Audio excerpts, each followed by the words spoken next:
Hopefully it isn't too laggy or anything.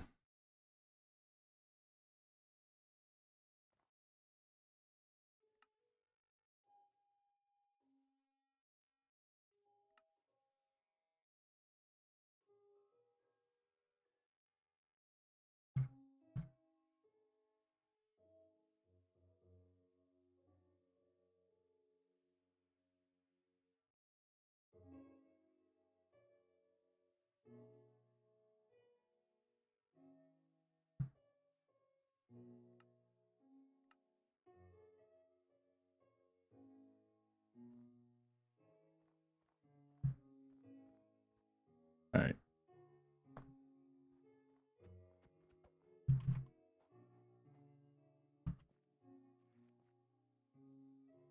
What the fuck is this? Hold on.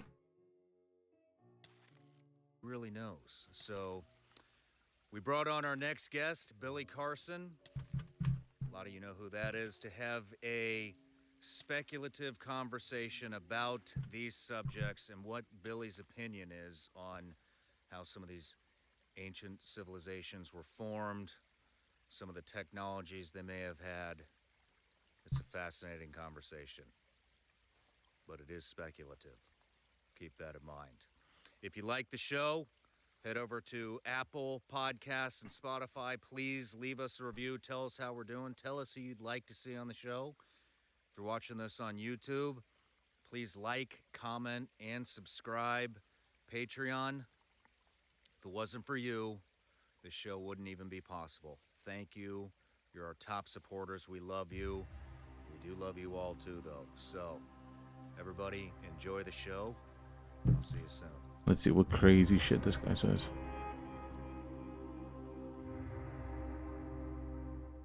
Billy Carson, welcome to the show, man. Great. It's great being here. From the first time I met you and you said you'd like to have me here, I'm glad it happened. Me too, man. I've been wanting to get you here way before we met, and I actually got to tell you in person I wanted you here. I started watching you. Actually, I think I first found you on one of Dr. Greer's documentaries. Okay. And I really liked what you were saying on there, so then I found you on social, started following you and listening to what you were saying, watched a bunch of your podcasts, and your knowledge on the pyramids, just all of, I guess what you call it, ancient history is just incredible. It's fascinating. So appreciate it. So let me give you a quick intro here real quick. Billy Carson, you're the president of Forbidden Knowledge, Inc., childhood interest. You started researching aerospace at age 7. You hold a certificate study of science and neuroscience at MIT, ancient civilization at Harvard. You've researched the Emerald Tablets, the Key of Time, remote viewing, ancient Egypt, all kinds of stuff. And you are definitely a resident expert on all these topics. So something that I've been digging into. So this guy isn't like a fucking... He's actually like fucking smart. And, you know, it all kind of stemmed. I think a lot of this stuff stemmed. We talked before, but a lot of this stuff stemmed after my first psychedelics experience. And it just took me down these rabbit holes. And I'm realizing we've been lied to about a lot of different things. And especially ancient Egypt. Absolutely. So I got a question from a patron of mine, Patreon. We got a subscription account. That's what enables me to do this, and you to sit here as well. And so I like to give them a question. Here it is. This is from Alex Tissot. What does Billy make of the resurgence in interest? The resurgence and interest in what we are seeing now with the UFOs and UAPs. Oh yeah. Huge question, huge topic right now, obviously, with the Pentagon coming forward, people testifying before Congress. Even right now, you see active military people be able to make a statement as to what's going on out there versus before, you know, just 10 years ago, it was only veterans that can make a statement. And so what you see right now is this resurgence of this new UFO, now UAP information. But I think it's an issue to control the narrative. It's their agenda. They want to control what's going on, what the people actually hear, what they see, what they understand about the UFOs and now UAPs. And one of the main reasons why, I think it all has to do with money. You see, I believe Mm. that there are UFOs visiting Earth from outside of this planet. That the ancient tablets talk about this over eons. However, right now, all of a sudden, it's becoming common knowledge and openly stated as if just matter-of-factly by the U.S. government. Why is that? Well, we now have the Space Force. And why do we have the Space Force? Well, we have the Space Force because we have to find a way to make more money. All the wars have been fought. Who are we going to go invade? Who are we going to bring democracy to now? We've literally invaded almost every continent on the planet. We've done our thing, and now the next big rush for super wealth is space. So you have to now control this UAP narrative, and you have to now say, hey, these things pose a potential threat to our national security, global security. We know that they've shown up at missile silos, and they've shown up at these flights where they have the nuclear missiles, and they've deactivated the nuclear codes. So what does that mean? Well, guys, listen, that they can deactivate them, maybe they can activate them, maybe they can even That's one of the things that's like, what the fuck? That's one of the things that's launch pretty them. much not This is the explainable. seeds that they're planting in people's head without quite saying it, just the manipulation of word and the manipulation of applied neuroscience. They know how frequencies operate in the human consciousness. So now when they come to say, hey, we need to divert X amount of trillions of dollars to this Space Force to develop space weaponry and to defend this planet against a threat, everyone's going to be all aboard. Hey, let's go, let's do it. Before, they were taking money and they were doing it illegally. They were transferring trillions of dollars illegally into black budget spending and then having no accountability, and nobody knew where the money went. Oliver North is testifying before Congress, say, I don't know where the money went. We're going to have to do some kind of computing thing. Our computers aren't working properly. We couldn't work with your system, he told Cynthia McKinney one time. But now all of a sudden it's okay. Look, here's where the money went. We put it right over here because we're developing this stuff. Then you give the contracts to private corporations. Now, the people who sign off on these private corps to get these contracts, they're also on the board of directors, or they have family members on the board of directors of these private corporations. So what's happening is they're taking it out of government to private. Why? Because now there's no FOIA, no Freedom of Information Act is going to be requested. You can't request Freedom of Information Act on a private corp. So now these private corp get trillion-dollar contracts to. Wait, is that true? FOIA request private company?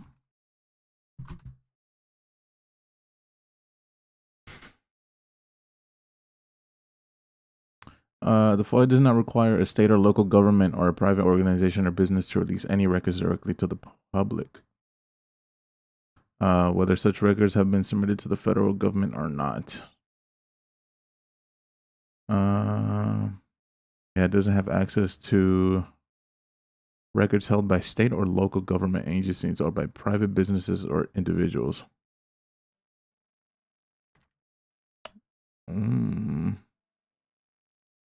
That's interesting.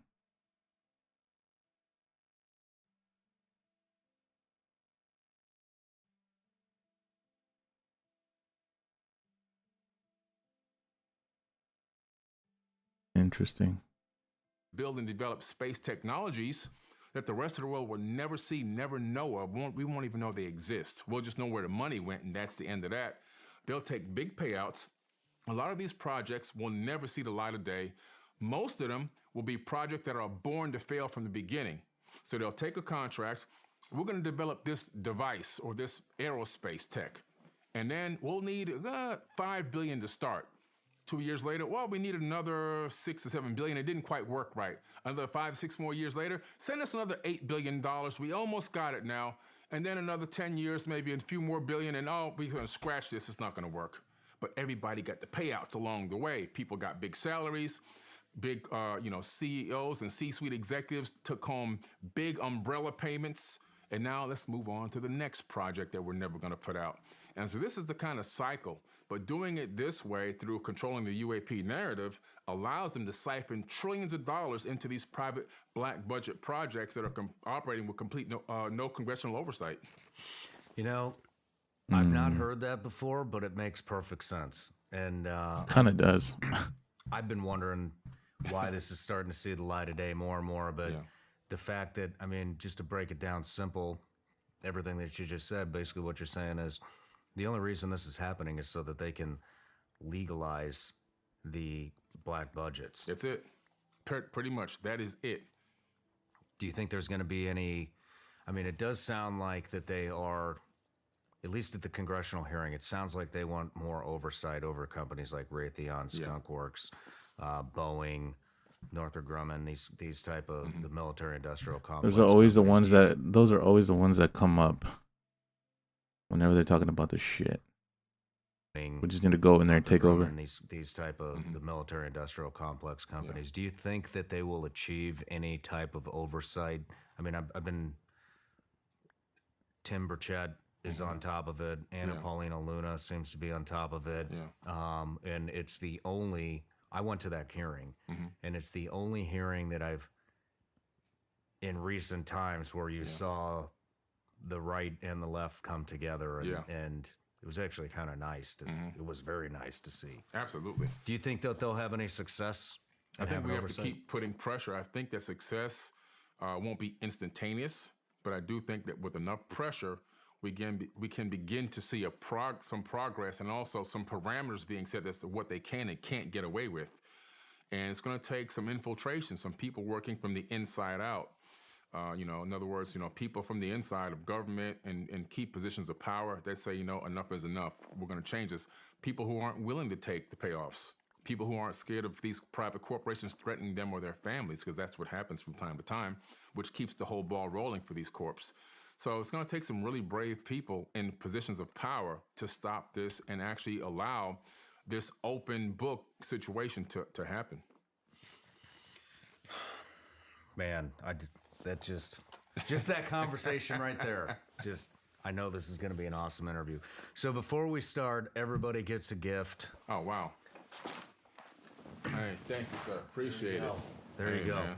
So when we met at Greer's event, we had talked about consciousness, and we had talked a little bit about psilocybin and the influx of, psychedelic therapy and stuff. But that led me down looking into functional mushrooms and the benefits of functional mushrooms. Nice. So check it out. So I got you.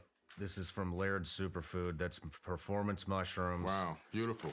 And, it's just good for brain health. Helps with cognition, helps with energy balance. Beautiful. And that's a superfood creamer that also has a bunch of functional mushrooms. I use this. Do you really? This is great. You love that stuff. I love this stuff. We take this to Egypt with us because there's no cream in the desert. Yeah. But you can get coffee. So we put this in as cream, and this is beautiful. Oh, Thank perfect. you, man. You're and welcome. I'm going to Egypt in a couple of weeks. That's awesome. Listen, man. The universe knows what I love. We'll get you some more then. But, thank you. But and the other thing that all of those in the performance mushrooms, all of those ingredients are sourced here in the U.S. Yeah. So you don't hear that very often. No, you don't. Yes. But, appreciate it, man. My pleasure. My pleasure. But all right, so let's get into it.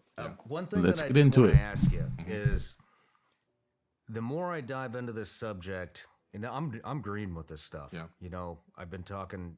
I've talked to Greer. I've had him on the show 2 times, and I just don't like Greer. He just seems full of shit.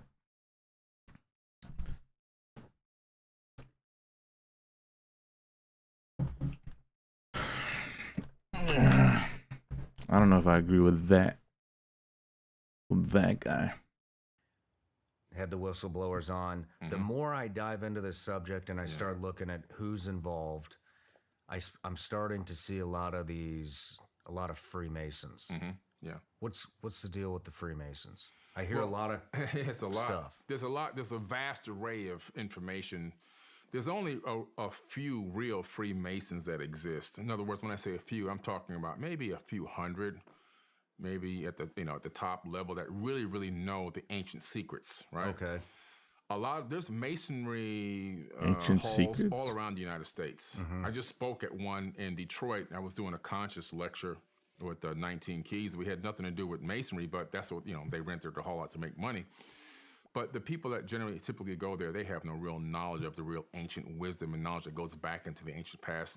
A lot of cities, even the city I grew up in, has these Freemason halls where it's just like a place to congregate, hang out, have a barbecue, pick up women, dance, there's no real true deep knowledge being translated at a lot of these places.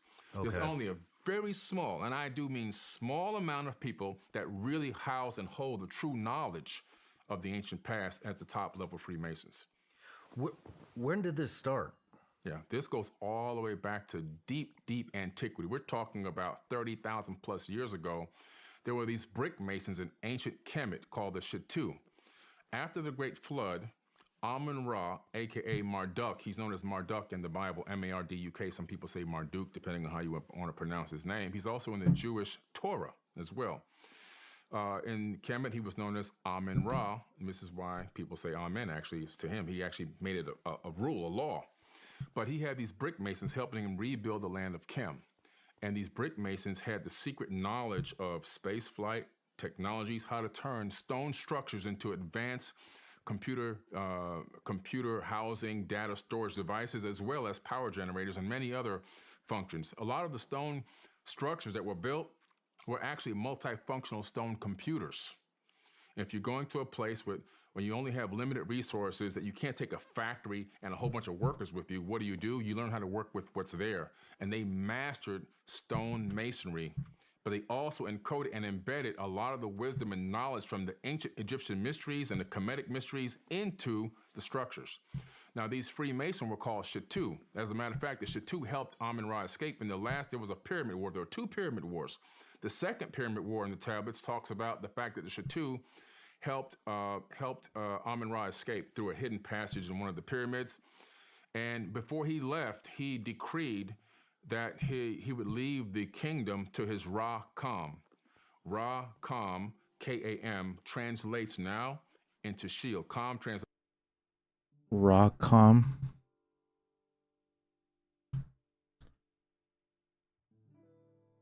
Is that what he said? It's in the shield. K-A-M translates now. Ra-Kam.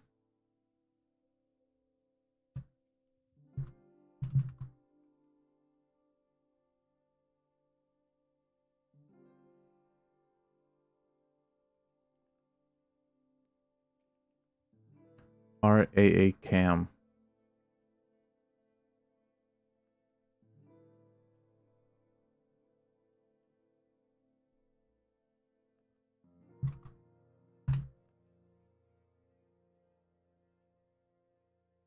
Yeah, it's not showing up. He decreed that he would leave the kingdom to his Ra-Kam. Ra-Kam, K-A-M, translates now into shield. Kam translates into shield, Ra shield. Over time, it became Rothschilds. And so this decree came down tens of thousands of years ago. Who's the richest family on the planet, worth $700 trillion combined income, net worth? The Rothschilds.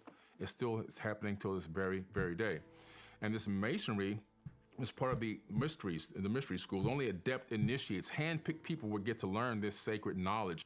And then the Masons would actually encode it into structures and buildings, which is encoded all throughout the world, throughout Rome at the Vatican, all throughout Europe, all throughout like areas like in Bosnia, believe it or not, where you have the Pyramid of the Sun there in the Bosnian Valley. How would they pick who gets the knowledge?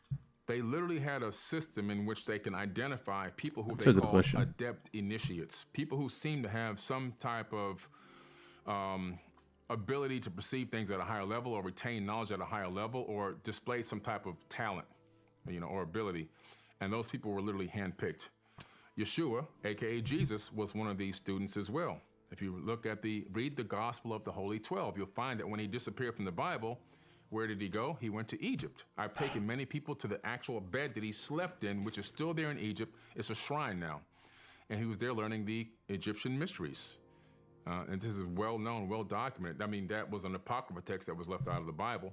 He left there and went to Tibet to learn Reiki healing and Qigong and energy healing with his hands, and came down through India, learned the mystic arts. And then the Bible picks up at the age of 32, I called my son out of Egypt.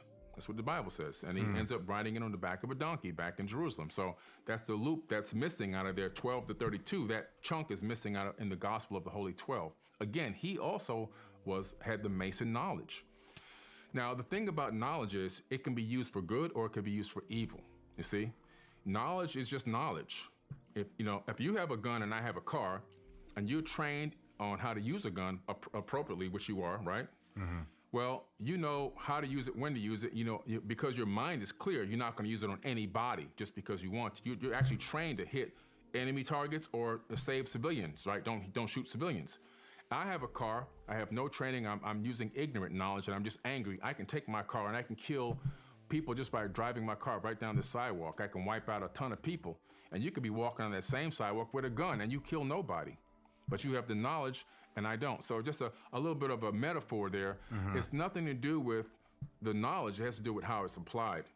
And so a lot of people have taken ancient wisdom and ancient knowledge when they discovered how powerful it was and how it can control masses of people and allow you to supersede them economically and everything else. And they decided to use it for darkness, for negativity, for power-hungry type struggles and so forth. And so we have a situation where, unfortunately, a lot of these secret societies, Skull and Crossbones and Illuminati and all these things that exist, they all stem from ancient mystery schools and then developed into these subordinate dark entities that are now running the planet with Thoth from the Emerald Tablets, he calls them the Dark Brothers. Okay. But all these people were Masons. Interesting. So they're not good guys. For the most part, not that good. Now, there are some that I actually personally know that are actually great people. Okay. Again, yin and yang, good and evil, exist throughout the entire universe. It permeates everything. Some people actually utilize it for the knowledge and the wisdom that it is and have kept it as secret and sacred knowledge. Some people that utilize it to find a way to put their boot on other people's necks, unfortunately. But that's just the universe we live in. There's this dichotomy of good and evil everywhere. But the ultimate force behind the highest level of Mason knowledge has to do with reclaiming our birthright to space travel. You see, in the ancient tablets, there was a situation where the Atlantean civilization had spread around the entire planet. Atlantis was built by these Anunnaki people, according to the ancient tablets, not according to me. And these families had factions, and they were fighting each other. They went to war against each other many times. And in one case, this one faction or one side of the family came against another, and because they lost the battle, they were banished to be locked and stuck pretty much on Earth, and never to achieve space travel again. And so they were the original founders of this knowledge of masonry to hide the knowledge of space travel and advanced knowledge and wisdom and physics and everything else into stone buildings and stone structures. Over time, we have slowly regained our right to get back into space, and we now have done it. Obviously, in the last 100 years, we went from a horse, buggy, and carriage to putting remote control cars on Mars. We even have Voyager 1 and 2, which are about to head into interstellar space. So what does that mean? We found it out. In Florida, there's only one runway at the Space Coast. It's runway number 33. Why 33? It's a Mason symbol. Why 33 Mason symbol? Well, in order to travel in space, in order to break Earth's gravity, to get past what they call max Q and transition into outer space, you have to travel 33 times the speed of sound, or you will not get there. You see? Anything less, you fall back. You'll stall out and you'll actually crash. 33 times the speed of sound is required to get into space. And is that true? Times faster than sound. Mach 33 is 32 times the sound.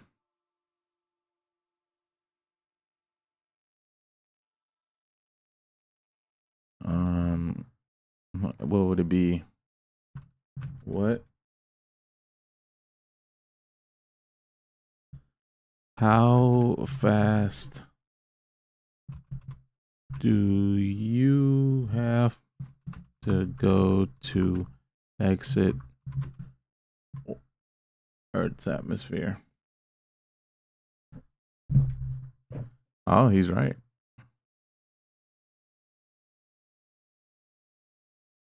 Escape velocity is 11.2 kilometers per second, which is approximately 32 times the same speed of sound, Mach 33, several times the muzzle velocity of a rifle bullet. This fucking guy knows what the fuck he's talking about.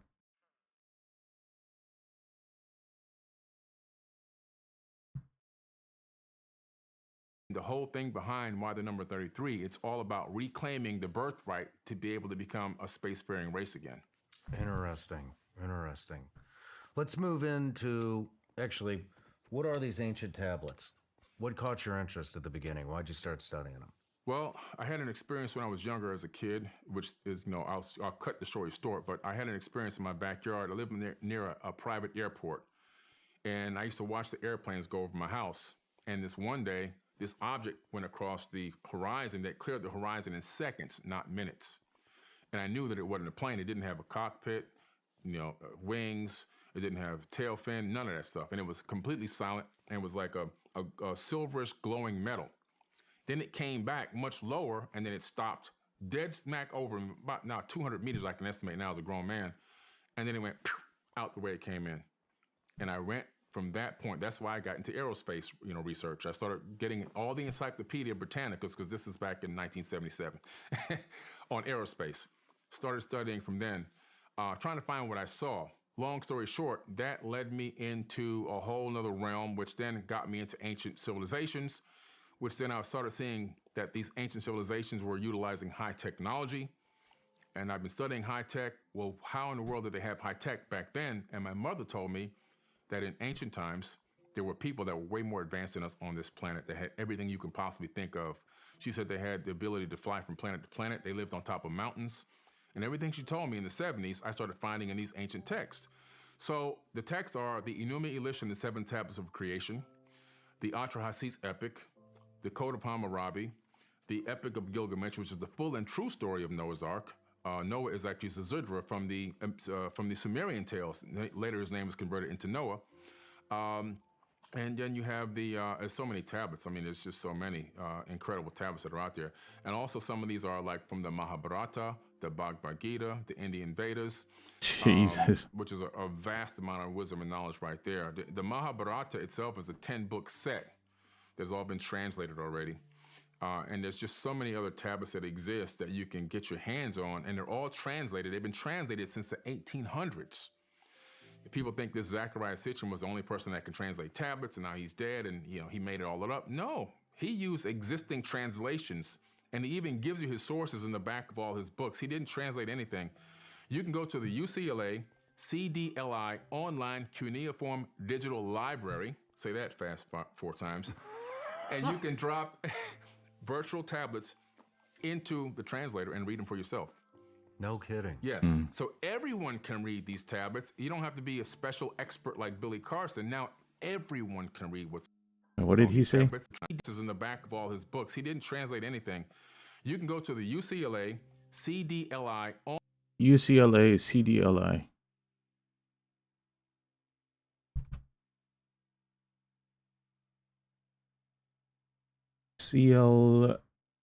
CDLI.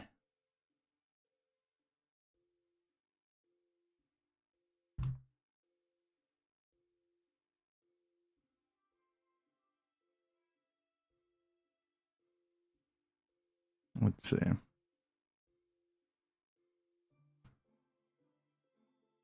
Online cuneiform digital library. Say that.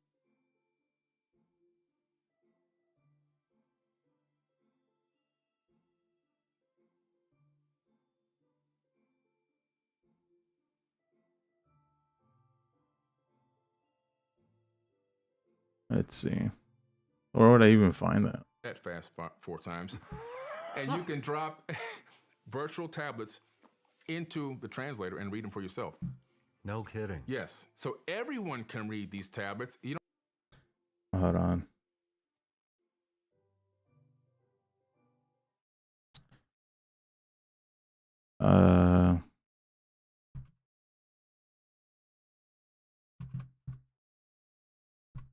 I just gotta remind myself I'm writing it down.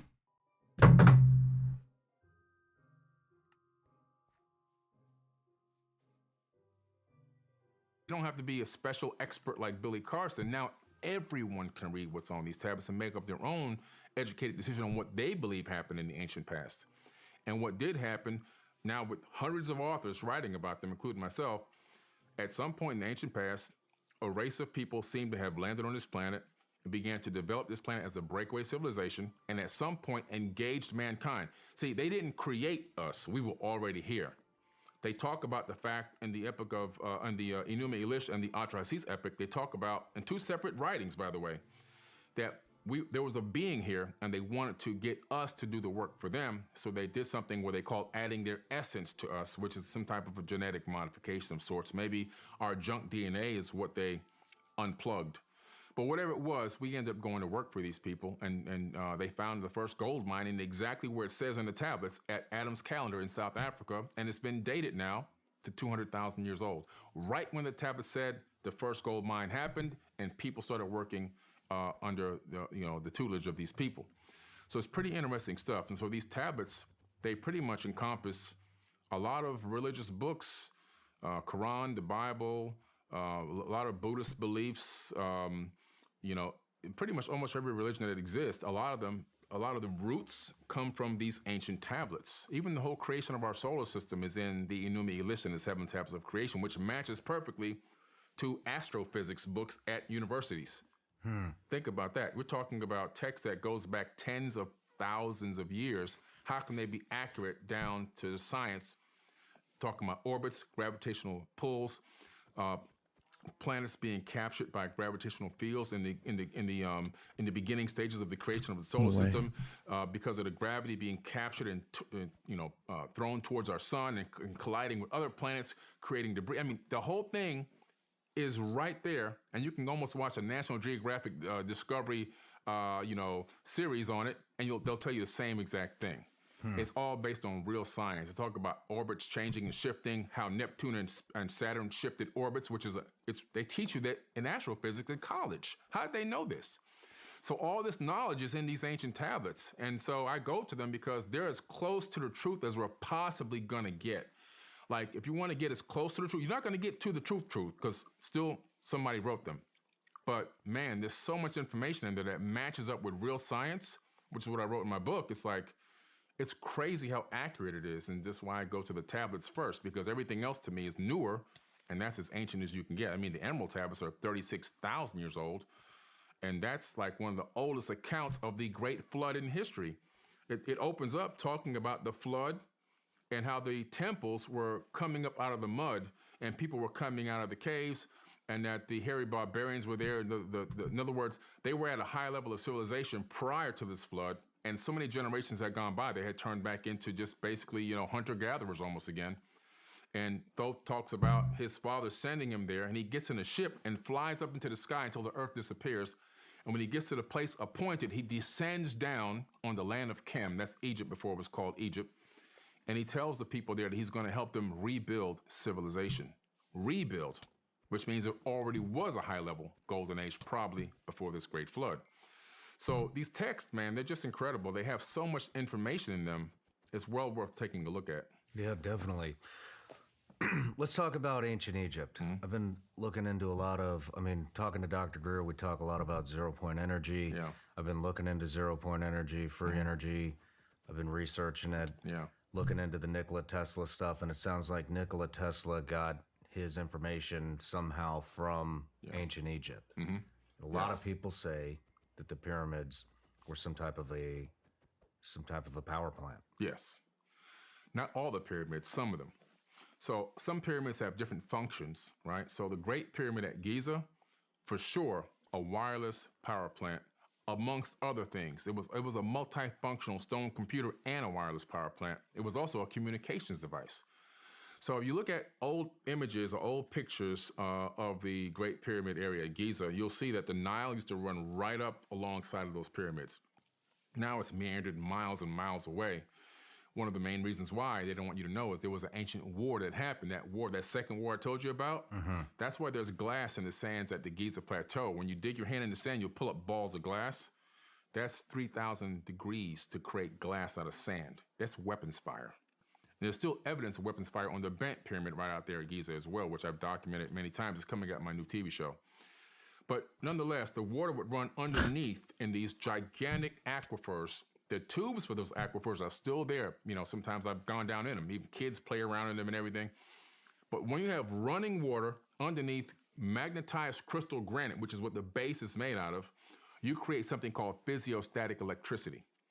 Then those ions rush up into the Grand Gallery area, and there were these resonating rods going up the Grand Gallery to the King's Chamber. Now the rods are gone, but the slots where the rods sat are still there. They can't take out the slots. The slots are embedded in the stone. Then also, when it got into the King's Chamber, he's surrounded by thousands of tons of magnetized crystal granite in this specialized box with a 2-to-1 ratio. Now, at some point, something happened where they had to install this extra box. It's a granite box that's inside the King's Chamber. People were saying, oh, this is a sarcophagus. I can't even lay in that thing. My knees have to be bent. It's not a sarcophagus. What it is, it's the same exact dimensions as the Ark of the Covenant. The Ark of the Covenant was a power plant device. We know this based on the descriptions in the Bible. And it's been replicated at 2 different universities by 2 different groups of people, and it generated so much power they had to shut it down, just based on the biblical information and instructions.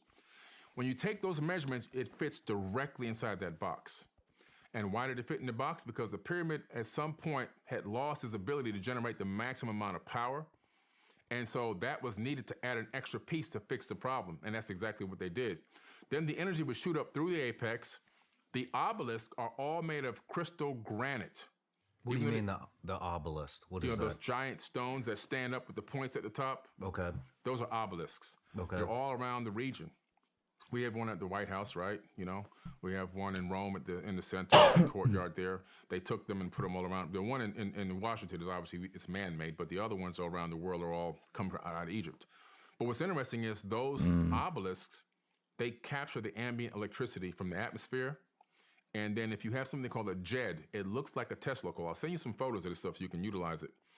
It looks like a Tesla coil, and it's all over Egypt. Everywhere you look in hieroglyphs, it's everywhere. And they have cables coming out of them, electric cables.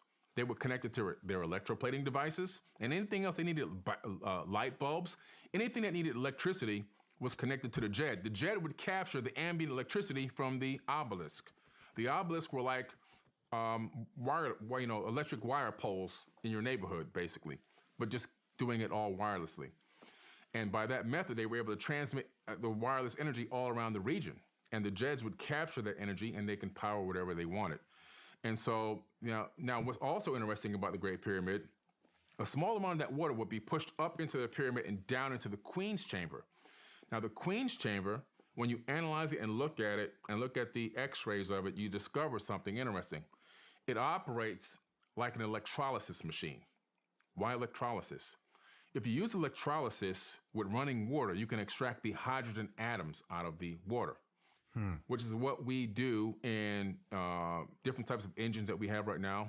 The Navy has a ship that never has to come back for gas because it just takes the water from the ocean, extracts the hydrogen atoms, and pushes it into a chamber for engine combustion, and they run on hydrogen. They don't run on gas anymore. Matter of fact, that's the wave of the new future. We have Rolls-Royce developed an airplane engine that runs on hydrogen, and all the cars, including all the EVs, are going to go in the garbage can. All cars are going to be hydrogen-based in the next 10 years. Mark my word. Remember today. So what they were doing, they were utilizing for what Rolls-Royce developed an airplane engine that runs on hydrogen, and all the cars, including all the EVs, are going to go in the garbage can. All cars are going to be hydrogen-based in the next 10 years. Mark my word. Remember today. So what they were doing, though, they were utilizing what astrophysicists use it for, communication. Astrophysicists communicate and send information out into space to connect with ET or talk to ET on the hydrogen frequency, the most abundant frequency in the universe. Now, when you look at the Great Pyramid, it's got these giant shafts on the sides that align with Orion, Aldebaran, Arcturus, and all these other star systems on specific time frames, Sirius. And so what's happening is on specific alignments, they were transmitting on the hydrogen frequency updates, in my opinion, this is now my own hypothesis, updates to those star systems. Because why have those shafts pointed at star systems, and why have them have the capability of shooting hydrogen through those shafts? To me, it's a communications device, the same way we're using right now today in modern astrophysics. What are we using in modern astrophysics? We take the hydrogen frequency and we piggyback our data, zeros and ones, on it, and we send it out into space. looking and hoping that another race of beings, I think that they already know who they're sending it to. They're just saying, we're hoping. I think they're communicating, but that's a whole nother podcast. But sending it out into space, that another race of people can pick it up and then decode the zeros and ones and decode the message basically, and then transmit the information back on the same frequency.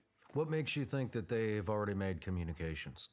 Well, to me, just based on the advancement in sciences and what looks and appears to be of NASA as a front, the fake space agency, in other words, doing all the things that are already done in the 1950s, 60s, and 70s, and still utilizing those same techniques today, knowing that we know that they're 300 years ahead of us technologically. They, meaning the private corporations. Well, why aren't we seeing any of that tech being used? So I just believe that, and I know this 300 years ahead from my private meetings. So I have a tech company called First Class Space Agency. And I was privy to a TS clearance for private space meetings at the Space Symposium in Colorado a few years ago.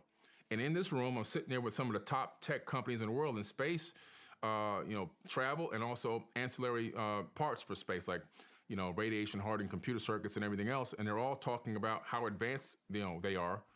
And the number is 300 years ahead of the general population. So if they're 300 years of the general population, 300 years ahead, then what in the world are we doing with chemical rockets going up into space and all this kind of crazy stuff? Mm-hmm. So to me, when they say that they're communicating, I say, let me extrapolate a little bit more. They're trying to communicate. Let me extrapolate. You are communicating. It's just the way I decode it is there's something going on. They've probably made some kind of a type of contact at some point because they keep transmitting nonstop, up and down, nonstop. There's even a dish on the moon that we transmit via laser information to every single week. Who are we talking to on the moon? This has been going on for decades. Why are we doing this? So you got to pay those people to do that, so it's costing money. So there's a reason for this. So my hypothesis is that they may be communicating with somebody already. But I do believe that's what the Great Pyramid was used for, power generation. And when I say other things, you can calculate based on the base size of the pyramid and the height and the size of most of the stones average. You can actually calculate a lot of things. You can calculate the distance of the Earth to the moon, the distance of the Earth to the sun. You can calculate the speed of the Earth on its own axis. Hold on. How can you calculate all this? Well, I have all these calculations broken down, which have been analyzed by college professors, and they're blown away. I'll send you a sheet you can show on the screen for this, the breakdown of the mathematics, how to times and square all these numbers to come up with these calculations. You can calculate the tropical year, the sidereal year. You can calculate the speed of the Earth around the sun, the speed of the sun around the Milky Way. You can even calculate the speed of the Milky Way around the local cluster of galaxies that are out there. All this can be calculated by the construction. This is the brick masonry. This is the Freemasonry encoded into the Great Pyramid. This is the Mason information.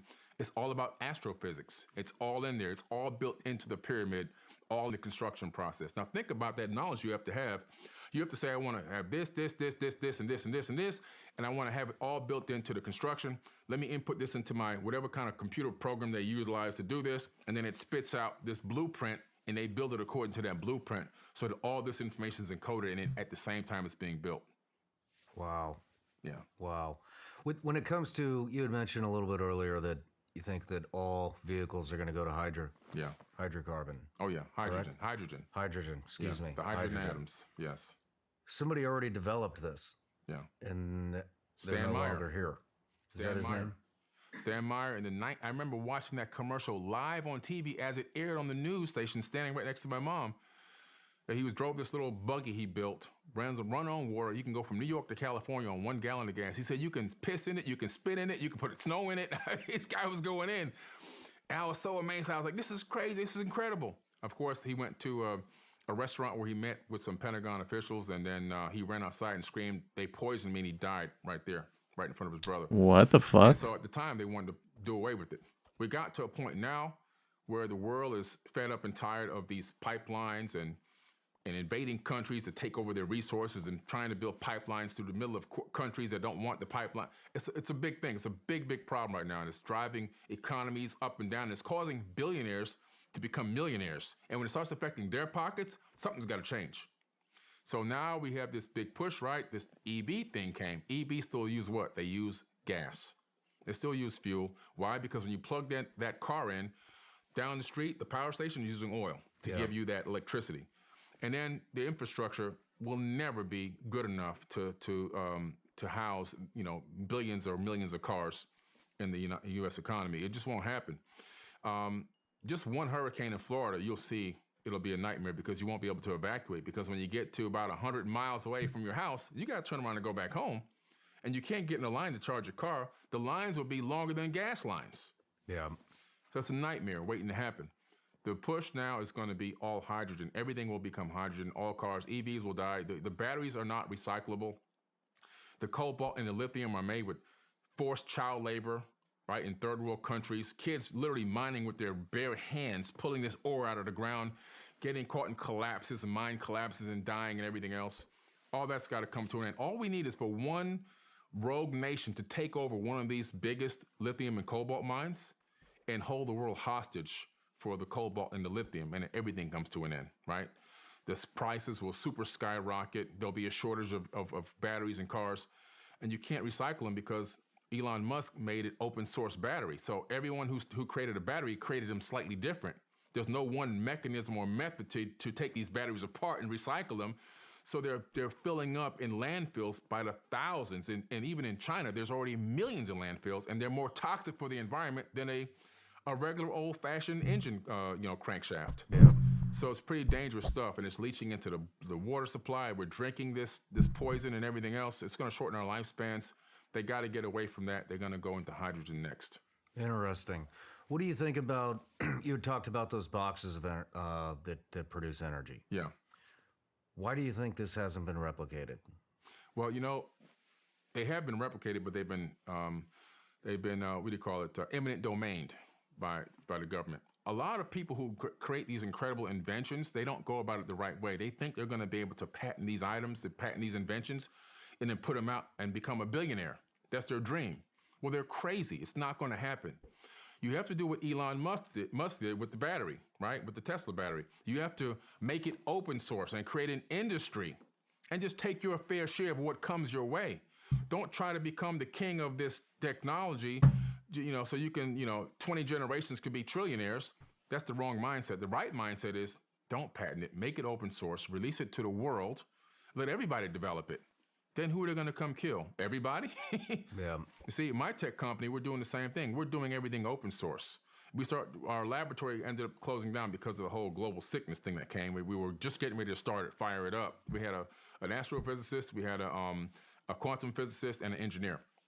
But now we're going to restart again in 2024 and redo the lab and get everything cranking up again. But every concept, every idea, every theory, everything we create is all going to be open source. We're not looking to become trillionaires off of a great idea. We're looking to free the world from its bonds. Mm-hmm. And when you go with that mindset, your abundance is going to be guaranteed because you're operating in the right frequency. You're doing things right. And so everything will be taken care of. All you have to do is just find a way to create these incredible technologies and release them to the world and let everybody have the schematics. And you'll find out that you'll still be able to eat. I guarantee you there's enough abundance for everyone to eat. But people think there's scarcity. There is no scarcity on this planet. It doesn't exist. This universe is abundant in every way you could think of. I mean, with free energy, it doesn't kind of make the whatever currency you're using almost, I wouldn't say 100% irrelevant, but yeah. Pretty damn close. It's gonna help lead us and guide us into a brand new economy, which has to come at some point. We know that no empire can persist forever. Just read a history book. You'll see that. The Romans, they're gone too, right?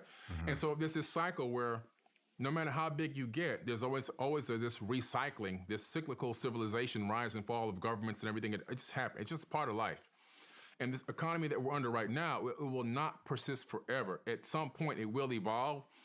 These technologies are developed and people are able to get access to free energy and clean water and even the playing field a little bit. I think that the economy will shift. Global economies will completely shift out of what we have right now, where we have a small amount of people. We have less than 100 families controlling 8 billion people. Think about that. 8 billion people being controlled by less than 100 families. This is why the aliens don't talk to us directly. Think about it. if I'm a super advanced race, I'm a class, a type 3 civilization or type 2 civilization, and I fly by and I look at the Earth and I see, oh, they got 29,000 nuclear bombs aimed at themselves while they're still on the planet, and 8 billion people are being controlled by this many tiny people, and they can't see how to take back control of their own planet and love one another. Why would I even stop by? So we have to at some point realize this is not the way. Our economy's got to shift. It's got to change. It's probably going to go to a credit-based system, not credit like your credit score, but credits of some type, whether it's through crypto or blockchain technology, some way you have access to, digital wallets. But that I don't know about that one, society Chief. will be how good you are at what you do and how much you help people, and also will eventually harness the power of AI and robotics to free the burden of humanity instead of putting us to become eventually their slaves, or maybe even worse. I think when we have the right idea and concept of how to utilize these technologies, that people will be free to travel, explore. If you want to work somewhere, you can work somewhere. There'll be programs set up where if something takes your job, like an AI or a robot, your bills have got to be reduced. Your personal responsibilities have got to be wiped out in some way, shape, or form.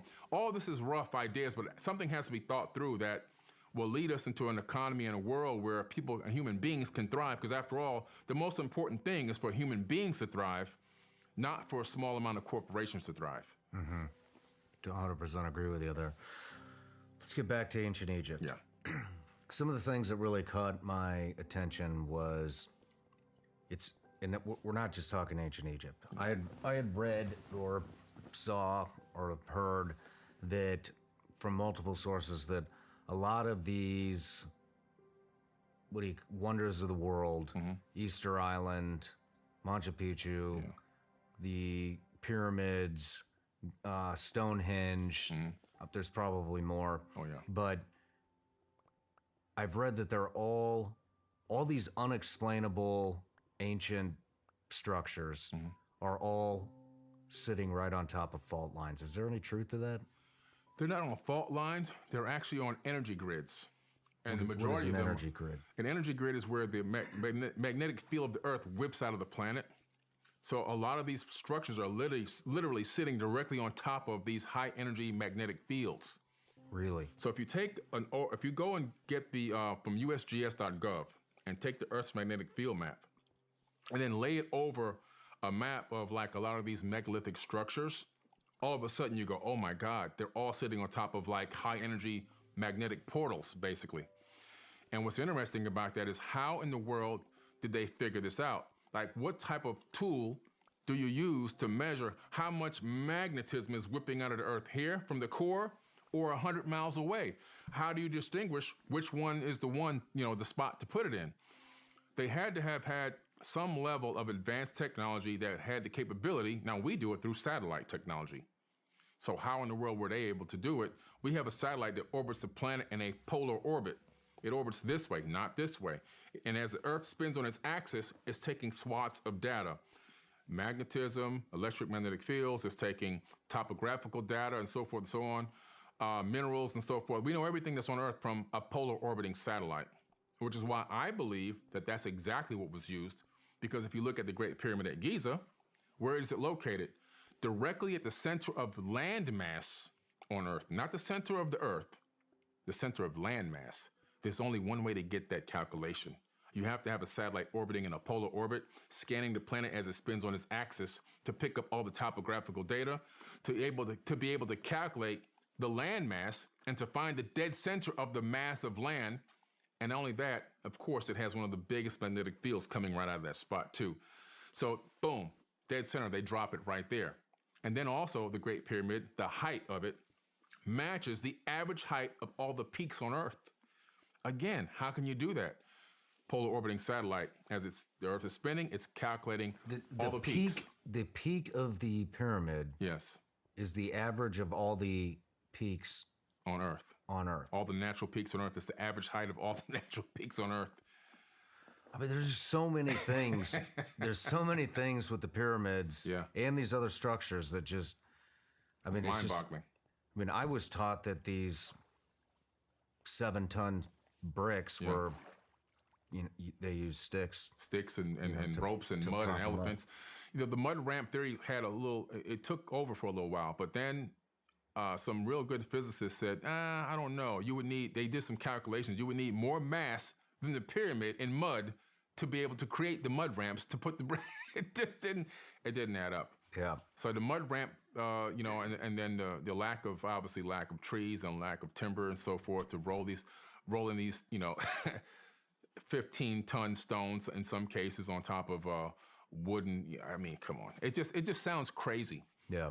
And when you go to the Serapeum at Saqqara, which is Enki's Halls of Amenti, it's these underground halls that are there that I take people to every year that has this incredible hallway carved out of solid stone underground, and these alcoves are in there, and inside of each alcove, perfectly fitted, tight and snug, are these 60 and 70-ton, what look like sarcophagus.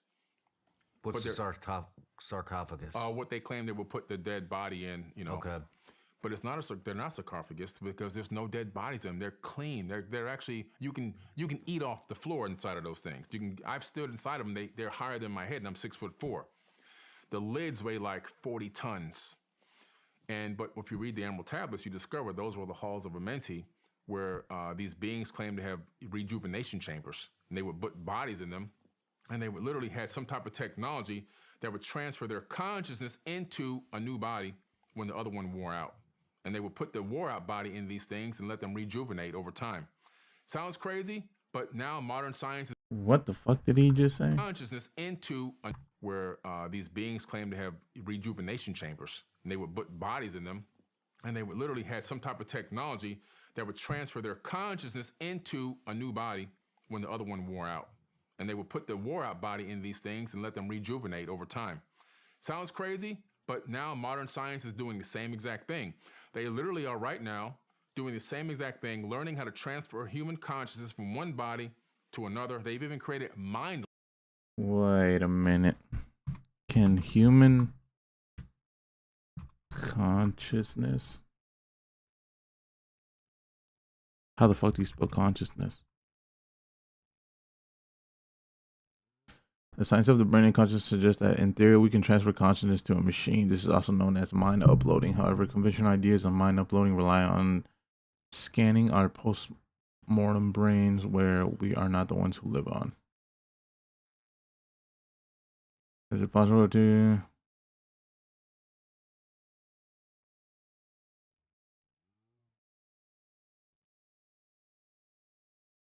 is consciousness in the DNA? First, that DNA possesses a degree of consciousness, which is supported by the interaction-based model. Links where they can transfer an active, awake person's mind into a person that is already awake and conscious. Wait a minute. Who's doing this? Scientists in the Brain Institute and other laboratories all around the world. They have an experiment, and I'll get you the exact experiment that it was, where they have one gentleman in a room with a blindfold on and his hand on a remote control video game in front of him, but he can't see the video game. They have another gentleman in another room who's looking at the video game with no remote control. They create a mind link between the two and transfer this guy's mind into the other guy. He's now controlling the other guy's hands to play the video game. No way. Yes. This is documented. Documented. Real actual science. Actual science. I'll send you. And listen, in Russia, the 2045 project, Ray Kurzweil, they've already took a monkey and transferred its consciousness into a computer. That was done in 2010.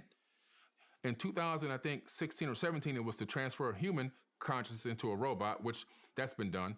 In America, we have DARPA. They have the Avatar project. Look that up, the Avatar project.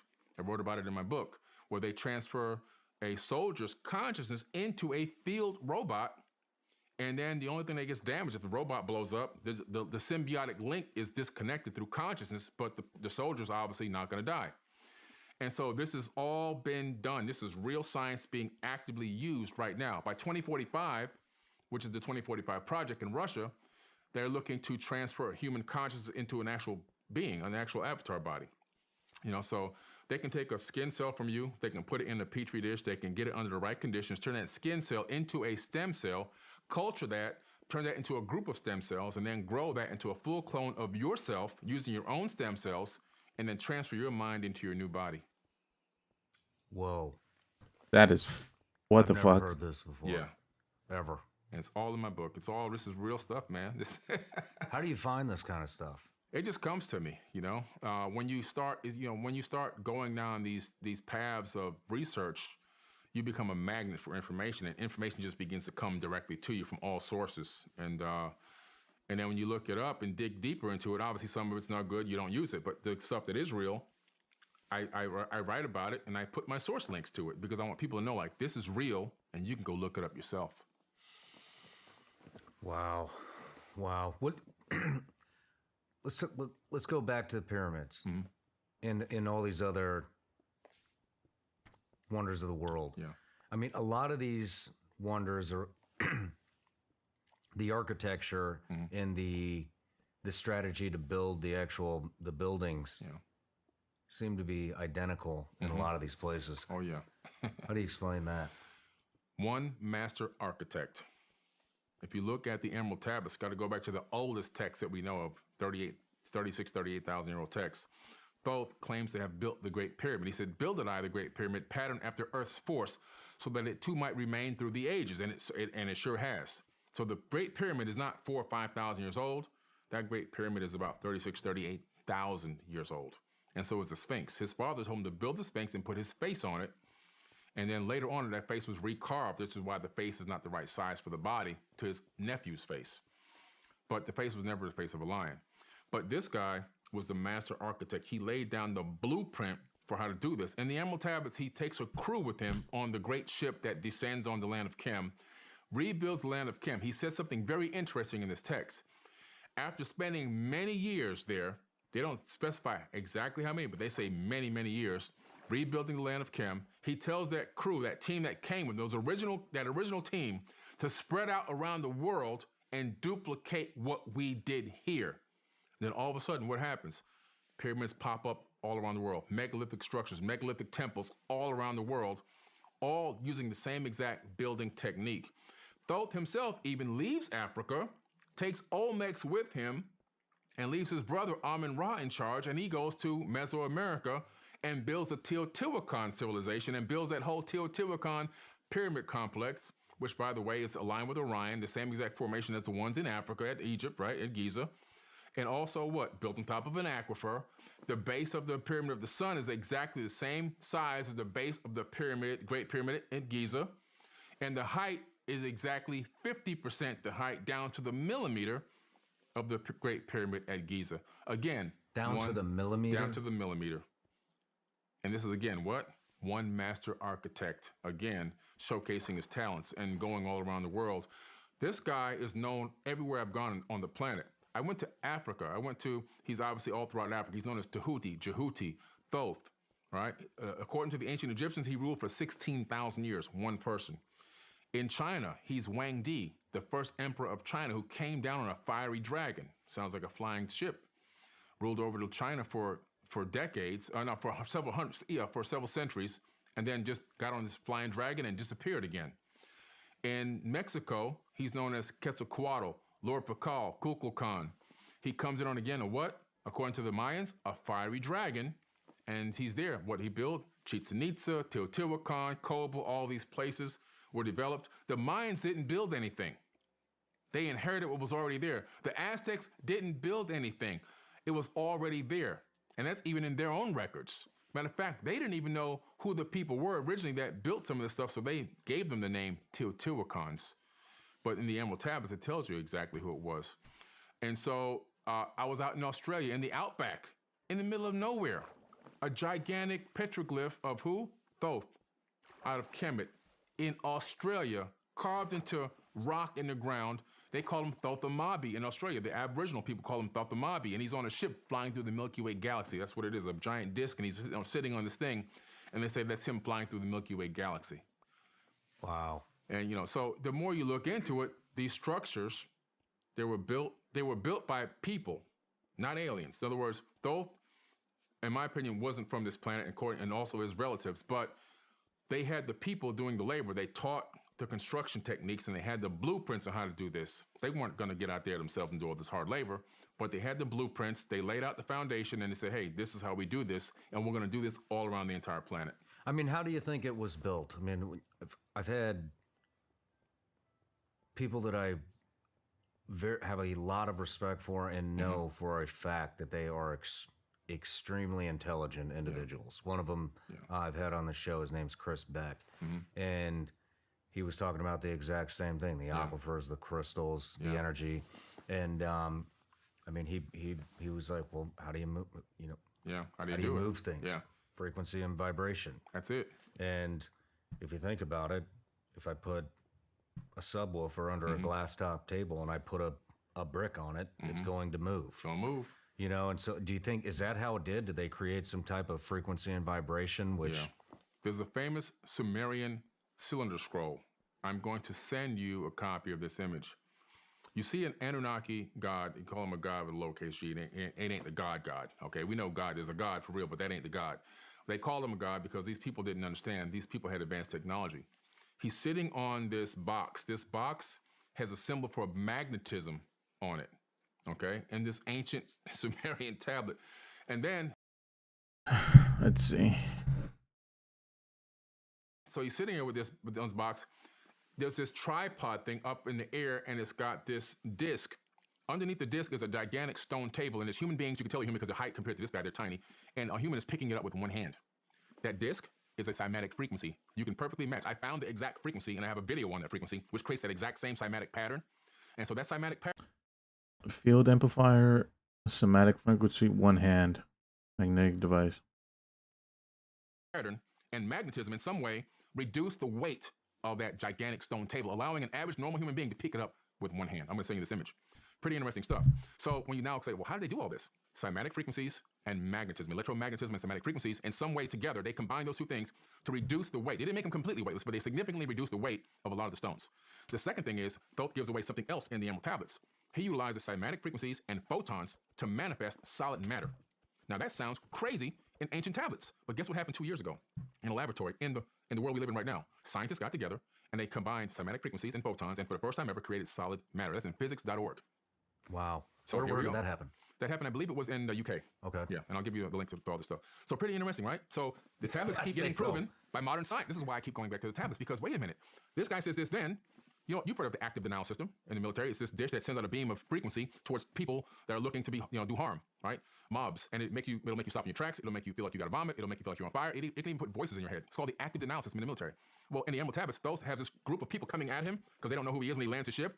He says, I raised my staff and sent out a ray of vibration which stopped them still in their tracks.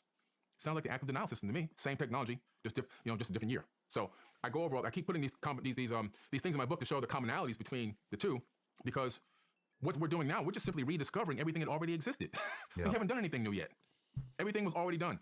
Everything has already been done. We're just rediscovering what we lost. Could you describe? I was watching this documentary last night, trying to get spun up on all this stuff again, and they talked a lot about how the pyramids, how a lot of these structures are measured in the metric system. Yeah. However, and they're perfect. I don't know the exact measurements, but the stones are in the perfect metric system. Yes. Let's say it's 3 meters by 3 meters. The doorways, perfect metric system, maybe 3 meters by 2 meters. The base of the pyramid. Yeah. It's all based on meters. The whole thing. The metric system wasn't developed for another 2,000 years. Listen, even the Grand Gallery, the location of the Grand Gallery inside the Great Pyramid, when you look at the longitude, it's the same exact digits as the speed of light in meters per second. How is this possible? Well, I started asking the same question. And I said, wait, I got to find some kind of link to this. And I found it. Guess what they found in Mexico decades ago? They found Proto-Sumerian cuneiform tablets and pottery and everything else. What is proto, meaning pre-stuff, doing in the Americas? But not only did they find that, this is even on Wikipedia. It was a metric system. It was their metric system. So the metric system is thousands, tens of thousands of years old. Forget thousands, tens of thousands of years old. We only rediscovered what already existed, or probably the guy, I forget his name now, the French man who came up with it, probably found these tablets or the existence of these tablets and said, oh, I can make this whole metric system out of this. It already existed. The metric system is ancient. We only rediscovered what it was recently. That's all. That's the only thing I can give you. How about the golden ratio? Yeah. What is the golden ratio? The golden ratio is a specific numeric equation that gives you 3.17. It gives you the Fibonacci spiral. It also gives you the golden rectangle and the golden triangle, which no matter which way you look at them, you can always get the perfect spiral to fit inside. And that spiral, for whatever reason, because that spiral is in everything that's in life, is very beautiful to us. So the most magnificent structures were always set on the Fibonacci spiral or pi. right? And so even the Great Pyramid is built on pi. All these magnificent structures were built on pi because for some reason it taps into our inner consciousness, our inner being. Our fingers, if you take your fingers and look at the space between your digits, you'll get pi, and you can get the Fibonacci's code based on the space in the digits of your own hand. The distance from your eyes to your nose, the distance from your top of your, in between your eyebrows to the tip of your nose, all this is all the same thing over. And the distance from your elbow to your wrist, the distance from the wrist to the tip of your middle finger, it's all pi. Are you kidding me? What do you mean it's the pi? whole human body is designed on that number. You mean it's what do you mean it's pi? You can get, if you calculate the distance in the space in between your digits and your elbows and your joints and everything else, I'll send you a diagram on this as well. You'll get the Fibonacci sequence built into the human avatar body itself. It's in everything. I mean, I don't understand how it could be pi, because if it's pi is what, 3.14? Repeating forever? Right, but see, when you calculate, well, pi creates a Fibonacci spiral, or allows you to place a Fibonacci spiral inside of anything, right? And so when you start creating these calculations, and you start doing the measurements of these distances, you start finding out that they fit perfectly with that number, and that you can get the Fibonacci sequence is built into the human avatar body. And I'll give you a complete diagram so you can see how it all breaks down. Okay. I just want to figure it out right now, because my mind's blown. So, I mean, obviously the distance from my eye to the middle of my, whatever this is, nose, nose, is completely different than from my elbow to my wrist. Right, but there's a ratio. And when you apply the specific ratio, you'll find that this is the reason why this is this distance is the average distance, and this distance here is the average distance. In other words, they can calculate based on how many inches or millimeters or centimeters. It comes out to be a perfect, when they make the boxes and connect everything, it comes out to be like the golden rectangle, the golden triangle, and you can put the Fibonacci sequence right inside, or the Fibonacci spiral right inside of them. When they begin to make all the connections, like connecting dots, all of a sudden everything fits perfectly. And like I said, so in other words, if I take the distance from this digit to this digit, and this digit to this digit, and this digit to the top of my finger, all of a sudden, I'll find that when I look at it underneath the connected rectangles, that Fibonacci will fit inside of these digits. So the Fibonacci sequence, which is now we find in almost all life, is actually part of fractals. So we're living in a fractal-based universe. Everything's a fractal of something else, something bigger, something grander. But also, it's also a fingerprint. So the fingerprint of God is the Fibonacci sequence. It's the evidence that we're living in a creation that we also are created. Interesting. Let's take a quick break and then we'll dive back in. All right. I've spent more time than I would like to admit researching, testing, trying to find the perfect mattress that's going to give me a good night's sleep. Jesus, basically got to man. the point where I just gave up. I suffer from chronic back pain. It comes from 14 years of combat operations as a Navy SEAL and a CIA contractor. My back's just shot. No matter what mattress I use, I wake up, I can't move. It takes me about 45 minutes just to loosen up, to bend over, to put my shoes on, to get out the door. And then a friend of mine, told me about Helix mattresses. So I went to the website. Turns out they got a quiz you take. You take the quiz, and then they make a recommendation out of the 20 mattresses they have in stock. Mine was the Midnight Lux, and bam, had it shipped right to my house. Very skeptical, by the way, but slept on it first night. Slept like a baby. Complete game changer. Another thing I like about Helix mattresses is they have the enhanced cooling feature that keeps you from overheating. We've all used mattresses where you wake up, especially these memory foam ones, right? You wake up and you're sweating. You can't go back to sleep. Well, Helix is taking care of that. Take the Helix Sleep Quiz at helixsleep.com and find your perfect mattress in under 2 minutes. Helix is offering 20% off all mattress orders and 2 free pillows for our listeners. Go to helixsleep.com/SRS and use the code HelixPartner20. This is their best offer yet, and it's not going to last long. With Helix, better sleep starts now. Here's the situation. You've got China, Russia, Ukraine, the border. The banks seem to be collapsing. Plus, the Chinese just negotiated with Iran, Saudi Arabia, and Brazil to drop the US dollar. And most Americans, including myself, feel that we're in a recession right now. But despite all the evidence, I can't tell you what's going to happen for sure. Nobody can. Yet when it comes to your money, you should understand what's at stake. That's why I partnered with Goldco to possibly help at times like this. Go to SeanLikesGold.com or call 855-936-GOLD to get your free gold and silver kit. The kit shows you how to defend your money with precious metals and how listeners of the show could get up to $10,000 in bonus silver. Go to SeanLikesGold.com or call 855-936-GOLD to get your free gold and silver kit. I can't predict the future, but I can certainly prepare for it. So go to SeanLikesGold.com or call 855-936-GOLD now. Performance may vary. Consult with your tax attorney or financial professional before making an investment decision. All right, Billy, we're back from the break. Yeah. This discussion is blowing my mind here. But I wanted to talk to you about CERN, too. So is CERN learning anything from ancient Egypt? Yeah. CERN can you describe what CERN is? Sure. CERN is the LHC, the Large Hadron Collider. It's the largest machine in the world, located in Switzerland. And it's all underground. And it uses this gigantic track of this underground tube that's connected, and they send atoms in opposite directions and speed them up to, a percentage of the speed of light and then let them collide. And then they analyze the collision to see what comes out of this collision between atoms, quarks and muons and everything else that they discover. But something else they discover in the process is that they create microscopic black holes. Now, really? Yeah. So originally, a lot of people were getting scared about this because they were like, man, if you guys create a black hole here on Earth, will it suck the Earth in? I mean, kind of fair to assume, like, black holes are supposed to be pretty deadly things. Even light can't escape them. So why create one here on Earth? But I think, in my opinion, again, this is nothing that I've read, but my hypothesis is that part of the work going on at CERN is to learn how to create stable wormholes. What Einstein and Rosen called an Einstein-Rosen bridge, where you take space and you fold it and make a bunch of hole in between to make a connection, a shortcut through space-time. And there could be learning or trying to experiment, either by accident or on purpose, how to create a stable wormhole. How do you create one and hold it open? The biggest thing is holding it open. Hold on.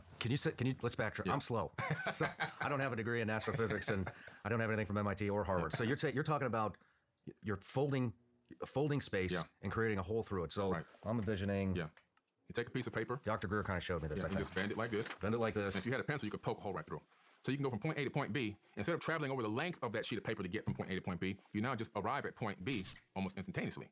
Okay. You see? And Einstein and another professor, another theoretical physicist named Rosen, they call it the Einstein-Rosen bridge, was a theoretical name for this type of hypothesis on how to create a wormhole, or what a wormhole would be, how it would operate, how it would work. The biggest problem that we have is not creating the wormhole now, because we can create them, but how do you keep it open? How do you make it stable for something to pass through without collapsing? Now, NASA recently discovered something called X points around Earth and also around the sun. These are naturally occurring portals that open and close every single day all around the outside of our planet. The Themis satellite system discovered these portals a few years back, and I've been analyzing and watching them. Some of them create direct pathways to the sun and even to other planets in our solar system. So these are called X points. They exist all around the outside of our planet. They're where magnetic diffusion points hit and cross, like our magnetic fields hit and cross. In some way, combining that crossing of electromagnetic fields with charged particles from the sun opens up a portal. So portals naturally can occur in nature. You don't have to make them artificially. So that's pretty interesting. All we have to do now is learn how to harness that power, and we can travel through space. And we can go great distances without having to put ourselves in hibernation pods and things like that. But now what's interesting is, you look at some of the pyramid structures and also read the ancient texts. If you go to one of the Sumerian tablets, they talk about having something called a Du-Ran Ki. It was called a bond heaven-earth. And Enlil talks about walking from his homeworld directly to Earth and walking from Earth directly back to his homeworld, bypassing even getting in a spaceship. You go fast forward a little bit more, the ancient Egyptians talk about something called a Jed pillar Ankh. They have a Jed connected to the inside of Ankh. People think the Ankh was like for decoration or represented rebirth and the womb of a woman and all that. It kind of did. Nowadays, it's just decoration like jewelry.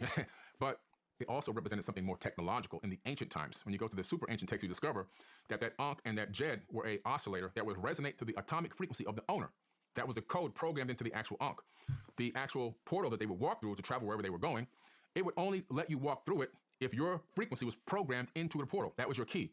Without walking through with that, you would be obliterated. That's how they kept people from just getting into these portals. Only the elite of the elite had access to these portals to travel all around the world. There's one in Mexico, in Tula, Mexico, where Thoth, the Atlantean, who came from Africa over there, he would stand there, and this looked like an indentation in the wall, and he would literally walk through it, and he would reappear somewhere else in the world, and he would come back from time to time and so forth. But again, he would have the Jed pillar Ankh in his hand. Then you look at Bosnia in Europe. There's a pyramid there called the Pyramid of the Sun. Just like there's one in Mexico called the Pyramid of the Sun. There's one in Bosnia called the Pyramid of the Sun. It's massive. In this valley, there's like 5 massive pyramids, all covered with brush and trees and debris. They started digging this thing out. They said, oh my God, these are solid stone blocks. There's tunnels underneath that are connecting the pyramids. The same exact tunnels that are in Teotihuacan in Mexico, connecting the pyramid structures there. But inside of this one tunnel, they found this gigantic crystal. It's called the K2 megalith. And on it is written in runes, an ancient writing. It says, we must stand in defense until we can open the gate. Well, what gate are they talking about? I believe they're talking about the Stargate, to get from wherever they were to get out of this war. There was a war going on. Again, that second pyramid war I told you about, it was a global war. It was only global, it was interplanetary as well, because it went to the moon and also to Mars. But that's probably going to be another podcast. But the evidence of it is available in scientific data. But this K2 megalith, this gigantic crystal, it has something to do with activating the portal at this Pyramid of the Sun in Bosnia, which at some point they were defending it and trying to thwart some people from getting access to it until they can get it activated so they can walk through themselves. Pretty interesting stuff. Honestly, I don't even know what to say because this guy is just fucking... Crystal.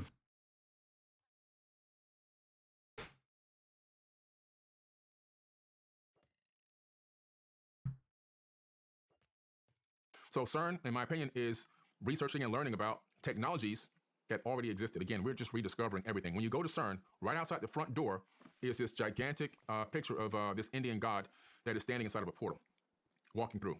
So I think they kind of knew what they were going to be doing when they started this whole building and started this whole project, but they just kind of kept it low-key to the general public, and they only released tidbits of information as to what's going on. There was something interesting before we go on. There was a field trip of sorts where the tour to let people come in and look around. And as one person was looking around, they saw these gigantic clear panels. They don't know what material they were made out of, and I have a picture of them leaning up against the side of a part of the machine with these hieroglyphs on them. So they sent these hieroglyphs out. Everyone, including I, sent the hieroglyphs out. Nobody can decipher these hieroglyphs. Nobody knows what in the world these are, what they mean, where they came from, who wrote them, what writing, what ancient culture are they linked to. Nobody knows. Massive, giant, clear plates leaning up against the machine. I think there were 4 of them, if I remember correctly. Pretty interesting. I just thought that was a weird thing that to happen there. But they have at the front door gigantic portal, a representation of a portal with one of these ancient Indian gods walking through it. What do you think they're doing with these mini black holes that you think that they're creating? Oh, Have they documented this? Yeah, they have. They have. Yeah, people were trying to stop them from doing it because it was going to destroy the planet and everything else, but they just kept working anyway. They didn't care.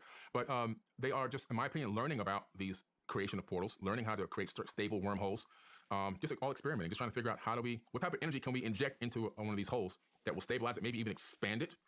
And where do they lead? Where do they go? Like when we go through them, where will we end up? Maybe they're sending small probes through or things through to take a look. Maybe they're sending nano probes into them. Who knows? What do you think about this? Are you for this? You against this? What do you think? This type of research without complete oversight, to me, is scary stuff, man. I mean, you don't even know what can come through. Like, I do believe in life in other worlds and also life in even other dimensions.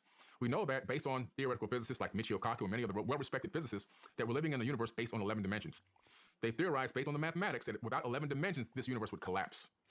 Okay? So can you... I have a tough time wrapping my head around different dimensions as well. I've talked to a couple different people. They broke it down fairly well for me. I would like to hear you break down what is a dimension? Yeah.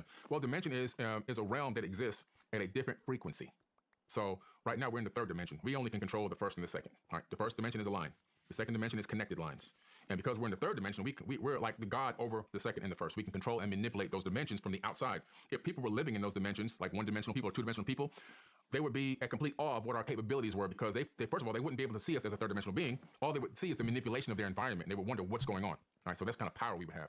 Now, extrapolate fourth dimension. The fourth dimension used to be said it was time. It's not time. That's just a hypothesis that Einstein was trying to correlate time to the third. The fourth dimension is a tesseract, a fourth dimensional hypercube. From the fourth dimension and all the way up, things change completely. So we're in the third. Somebody in the fourth dimension, an entity in the fourth dimension, can see into everything. They can see through this ceiling and watch us sitting here right now. Right? They can see the past, present, and future all at the same time. In other words, when I first walked in the building and you greeted me, they would see that. In another room, they would see us taking photos. And in this room, they would see us doing this interview, but they would see all three things happening at the same time. It's like having a house and living different parts of your life at the same time in different years in the same house, right? And then above it, you have the fifth, sixth, seventh. Now, these dimensions are compactified, and yes, that's an actual real word, compactified. Yeah, look it up, guys. Whoever's looking, we'll look up the word. They're stacked so tight on top of each other that they're like a Planck unit of distance away from this universe, right? And now, the only way to get into one is to move into a right angle at a different frequency. You have to obtain the subatomic frequency of that dimension. So if there are beings in higher dimensions that have developed the ability to understand and get the actual subatomic frequency number of the third dimension in this universe, they can theoretically walk from their universe or their dimension directly into ours. What do you mean the frequency? Okay. Every universe has a specific frequency. Every dimension in that same universe also has a frequency. Every atom resonates at a specific frequency. Nothing ever rests. Everything is always vibrating. At the subatomic level, we know that when you dig deep into the nucleus of an actual atom, what's in there is a tiny vibrating string. So we're living in a symphony of music, and the music that's jingling and making this noise is creating the illusion of physicality, the illusion of solidity, even the illusion of distance, which doesn't even exist. And so that's what we're living in. Now, if I can obtain, for example, let's say there's a cancer tumor in a person's body. The cells in that cancerous tumor are now operating or vibrating at a specific resonant frequency. We know this for a fact. If I have a device that actually can match the frequency of that tumor, I can send a cancellation frequency to that tumor. You're talking about a Rife machine. Something like a Rife machine. I can destroy it without destroying the surrounding tissue, right? So imagine having the capability of now understanding on a more grand scale, a dimension, fifth dimension, like somebody there obtains the frequency of the third dimension. They can just come right on through. This could be some of the reason for paranormal activity and things like that. It could be entities or beings having a peek into our world, into our dimension. It might not be anything scary at all, in some cases. Will it scare us? Maybe, yeah, because we can't perceive them as to what they truly appear and look like, but it could be a higher dimensional being coming to have a look around. They could be on vacation. I mean, theoretically, I don't know who the hell's going to come on vacation to this world, buddy, but it's something to look at. This is a reality show. Okay, yeah. We're on season 2023. That's just the way it is, man. Yeah. So there's 11 frequencies. 11 dimensions. Who came up with this? Oh, big-time theoretical physicist, Michio Kaku, Professor James Gates Jr., and many other supersymmetry experts. And then, now, I've been talking about the fact that if there's 11 dimensions, that our mind connects to also 11 dimensions for over a decade. And if you go back and look at some of those old posts, people were calling me a kook, a crazy, a tinfoil wearing hat, pseudoscientist, blah, blah, blah. Well, 2 years ago, scientists at the Brain Institute discovered that the human mind connects to what? 11 dimensions.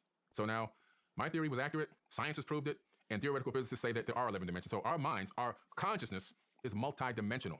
And everything that exists in the third dimension that we had we took part in creating, it started all on the multidimensional platform. So this chair that we're sitting in right now, a person thought about this chair first before it manifested as solid matter, but they thought about it on the multidimensional platform, higher dimensional thinking, the original platform before all these other platforms came out. And in that realm, it existed and was constructed in a higher dimension. Then what happens is the person who was thinking about creating this chair collapsed it from multi-dimensions into 2 dimensions. How? By drawing it on a piece of paper. Then it went from there probably into a computer nowadays, which is like CAD, computer assisted design, which is still 2D, even though it gives you the illusion of 3D in the computer. All computer screens are just two-dimensional objects. And from there, it gets sent, now the data from it gets sent to an engineer who now crafts it into a three-dimensional object that we can maneuver in XYZ axis in space-time. So this chair that I'm sitting in and you're sitting in started off, it was created in multi-dimensions and then collapsed into a three-dimensional structure that we're sitting on right now. Very interesting. Very interesting. Let's talk about, I got a whole list of stuff to talk about with it. Let's talk about the Book of Enoch. Oh man, the Book of Enoch, powerful book. You know that Enoch was a real powerful man because he's talked about in the Bible. Yet his book is not in the Bible. It was left out by accident on purpose. And the reason why is because he's talking about, and he calls these beings by their names, beings that were not from earth, that came here from up above and engaged mankind. They taught us how to build weapons. They taught us about perfume and makeup. They taught us how to make jewelry and beer and all this other crazy stuff, right? So these beings were physical, corporeal beings. They actually, at some point, even went to war with humans against other humans, putting on clothing and getting swords and everything else. They were having sex with humans. So these weren't like the angels that we're thinking with the fluffy wings, and these were people. I think there was a misconception in some cases as to what is an angel and what is a person based on the level of technology and the consciousness of those beings. I think that the people became like a cargo cult. In other words, they deified some of these people, even though they weren't deifiable. They were just people with more advanced knowledge. And so these beings did this. They engaged mankind. They also gave Enoch an appointed date that they were going to take him into space to go meet the master. Who is Enoch? Enoch is, well, he's a half human, half Anunnaki, according to some of the text. So one of these, he's a quote unquote demigod, supposedly. So he was, his father was a god with a lowercase g, and his mother was a human being, supposedly. This is what the stories say. How mythological is that? We can't really understand it. But he was special. He had offspring, he had a family, and these beings that came to visit gave him an appointed date that he would be taken away from Earth. And so he got taken away from Earth, and he then describes the shape of the Earth, the size, the color, everything from space, a gigantic blue glowing sphere. He's then brought back at some point in the future. He went away for a while, then comes back. He left the I guess his estate to his kids, his sons. So they were waiting for him to leave, and they was also waiting for him to come back. This was planned. It wasn't like some mystical thing. In the Bible, it seems as if he just disappeared from Earth and he was taken into heaven and never came back, but that's not the case. In the Book of Enoch, you find out he was brought back. Pretty interesting. But also, what's interesting about Enoch is he came back with some advanced knowledge and understanding about construction techniques. Okay. So all of a sudden, this guy understands and knows how to build megalithic structures. Who taught him this information? Wherever he went, he became a student. And they brought him back, and he had this knowledge and this wisdom. There's only one Bible that exists with the full Book of Enoch in the same Bible, and that's the Ethiopian Bible. It's a really, really old Bible, long before the Sinai Bible, long before the King James Version, out of Ethiopia, right where actually a lot of the Jewish people are. There's black Jews in Ethiopia, which I'm going to go see them next year when I go down to the Lalibela Temples, which is a mountain that was carved into a temple from the outside going in, just like Abu Simbel and Petra, Jordan. And so, ironically, right there in that same area, they've got the Bible with the Book of Enoch inside of it. But the reason why it was left out is because he was taken away, taught advanced construction knowledge that nobody had the capability of knowing, and he was also, he also had a record of these beings that were engaging the people in a way that it didn't seem too godly. Let's put it that way. So that part was left out as well. Why do you think Enoch was chosen? It may have been chosen because, according to the ancient records, his father wasn't human.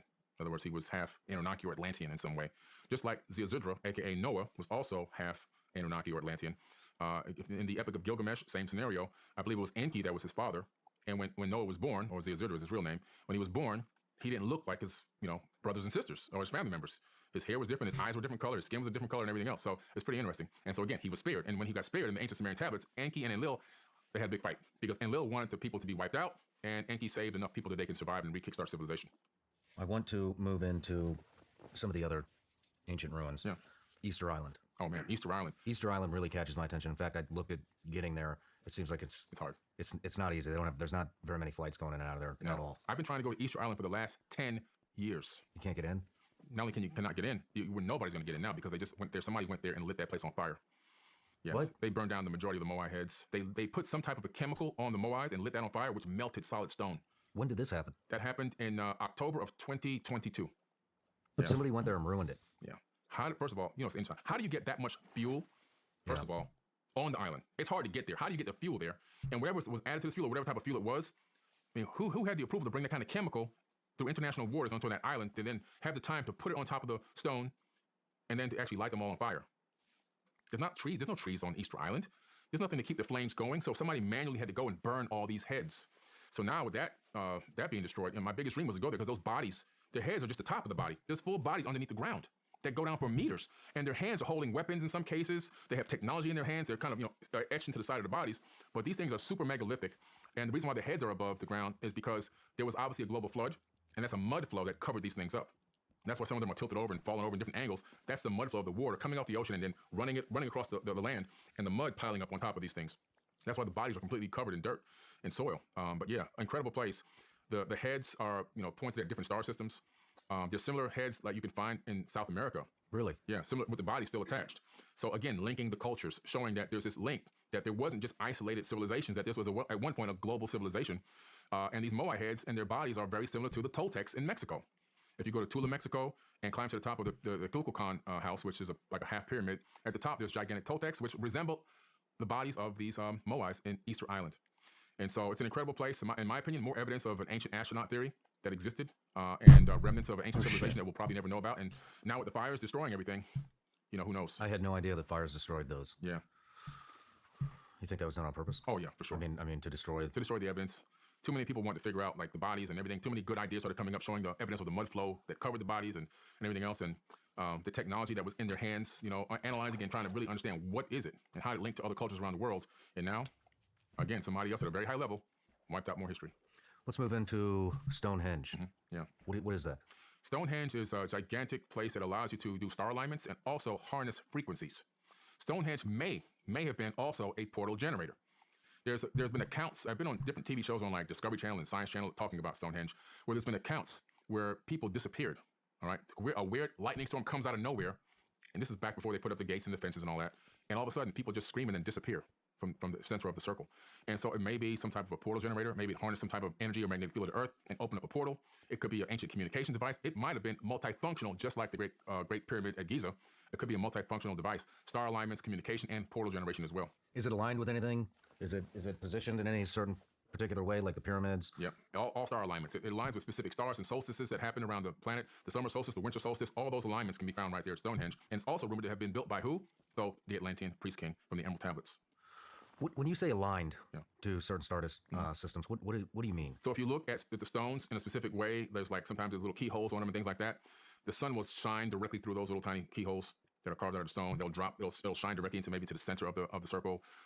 These alignments happen at specific times of the year. So whoever built this, they had a lot of celestial knowledge of days, months, years, times, and also, of course, the angles of the sun and how to capture the sun and illuminate certain areas of the henge, just like they did at Abu Simbel in Egypt, where you have this mountain that was carved from the outside going in, and in the back of this temple that was carved out of solid stone of a mountain, there are 3 gods sitting there. Right? And then the sun during the solstice comes through this tiny little hole in the top of the temple, the face of the temple, and it shines directly on and illuminates these gods in the back of this temple. If you're off by 1 millimeter when you start the first cut, you can't make it a perfect cut. You can't make this thing happen. So again, it's all the same people. I think, the same knowledge and understanding of the sun and the angles and the solstices and star alignments. You've been doing this for a long time. Yeah. What are some less known structures that really fascinate you? Oh yeah, wow. So in Turkey, you have something called Göbekli Tepe, which a lot of people know about Göbekli Tepe. Now it's been made famous because why? It predates now even Sumerian culture, even though Sumerian culture goes back way beyond that, technically with the tablets. But they're saying now, okay, the Earth isn't. I mean, the history isn't 6,000 years old. We can go back to 13,000 now because we know this was an advanced culture 13,000 years ago. But over there's also another place called Karahan Tepe. Karahan Tepe, in my opinion, is even older. And so I think a lot of people don't know about these places, these sites that exist. They have these gigantic stone pillars, and on these pillars are etched animals that are not from that region. So how do people know what the animals look like in other parts of the world to etch them into these gigantic megalithic stone pillars? Pretty interesting. And the other thing about that area is the majority of it was covered up by sand, but not sand from the area. Somebody covered that entire area with sand from over 400 miles away. Really? Yeah, crazy. Just wild stuff. Pretty interesting. There's also a place over there called Derinkuyu. Now, Derinkuyu, I've got to get there next year. I couldn't make it because the whole global sickness came and then all the flights got canceled. Then when I finally had a flight to go there, they had an earthquake. And the whole airport, got destroyed and everything. I think they've rebuilt the airport now. So I'm going to go there next year. But Derinkuyu is an underground base built in ancient times, thousands of years ago, that was designed to house over 30,000 people, including livestock. And at the deepest levels, you can go down there, there's been no signs of collapse. And there's 14,000 ventilation shafts that go to the deepest levels to bring oxygen, no matter how deep you are in the place. And it's one gigantic rolling stone door that an average small person can just roll with their hand and seal it from the inside, but from the outside, it's impenetrable. No kidding. Yeah. I have seen a little bit of information on this. Okay. I would love to go there too. Yeah, that's incredible place. Yeah. Have you been to all these places? I haven't been to The Turkey. The earthquake ruined my second opportunity, the sickness and then the earthquake. But I'm going to get there next year. But I've been to a lot of places. But this year I'm going back to Egypt again with a group of 70 people, taking them on a private VIP tour. Then I'm going to do a second tour with a smaller group for 4 days, and then I'm going to go to Cambodia right after that and take people on a tour through Cambodia, through Angkor Wat, Khao Pram, all these other ancient sites out there. What's going on over there? Angkor Wat's an amazing place. It's the largest temple complex in the world. And actually, the X-Men mansion from X-Men is based on the Angkor Wat temple. Really? This is a megalithic temple that has a super megalithic Olympic-sized swimming pool on the second floor, made out of solid stone. Can you imagine the weight? Imagine the water, with the water in it, what the weight is. Yeah. How do you build a structure that can disperse evenly that amount of weight load without collapse? Who has the technology, the understanding, the physics knowledge to build that structure? It's such a massive structure. And according to the homegrown people, the indigenous people, it was built in a day and a night. By who? By the brothers that came down from the heavens. So in some way, these people show up.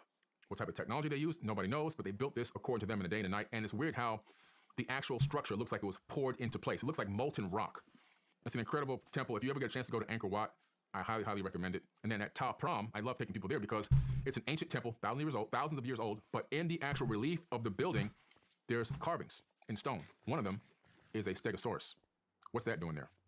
What is a dinosaur with the meat on its bones doing carved into an ancient temple? There's only one reason.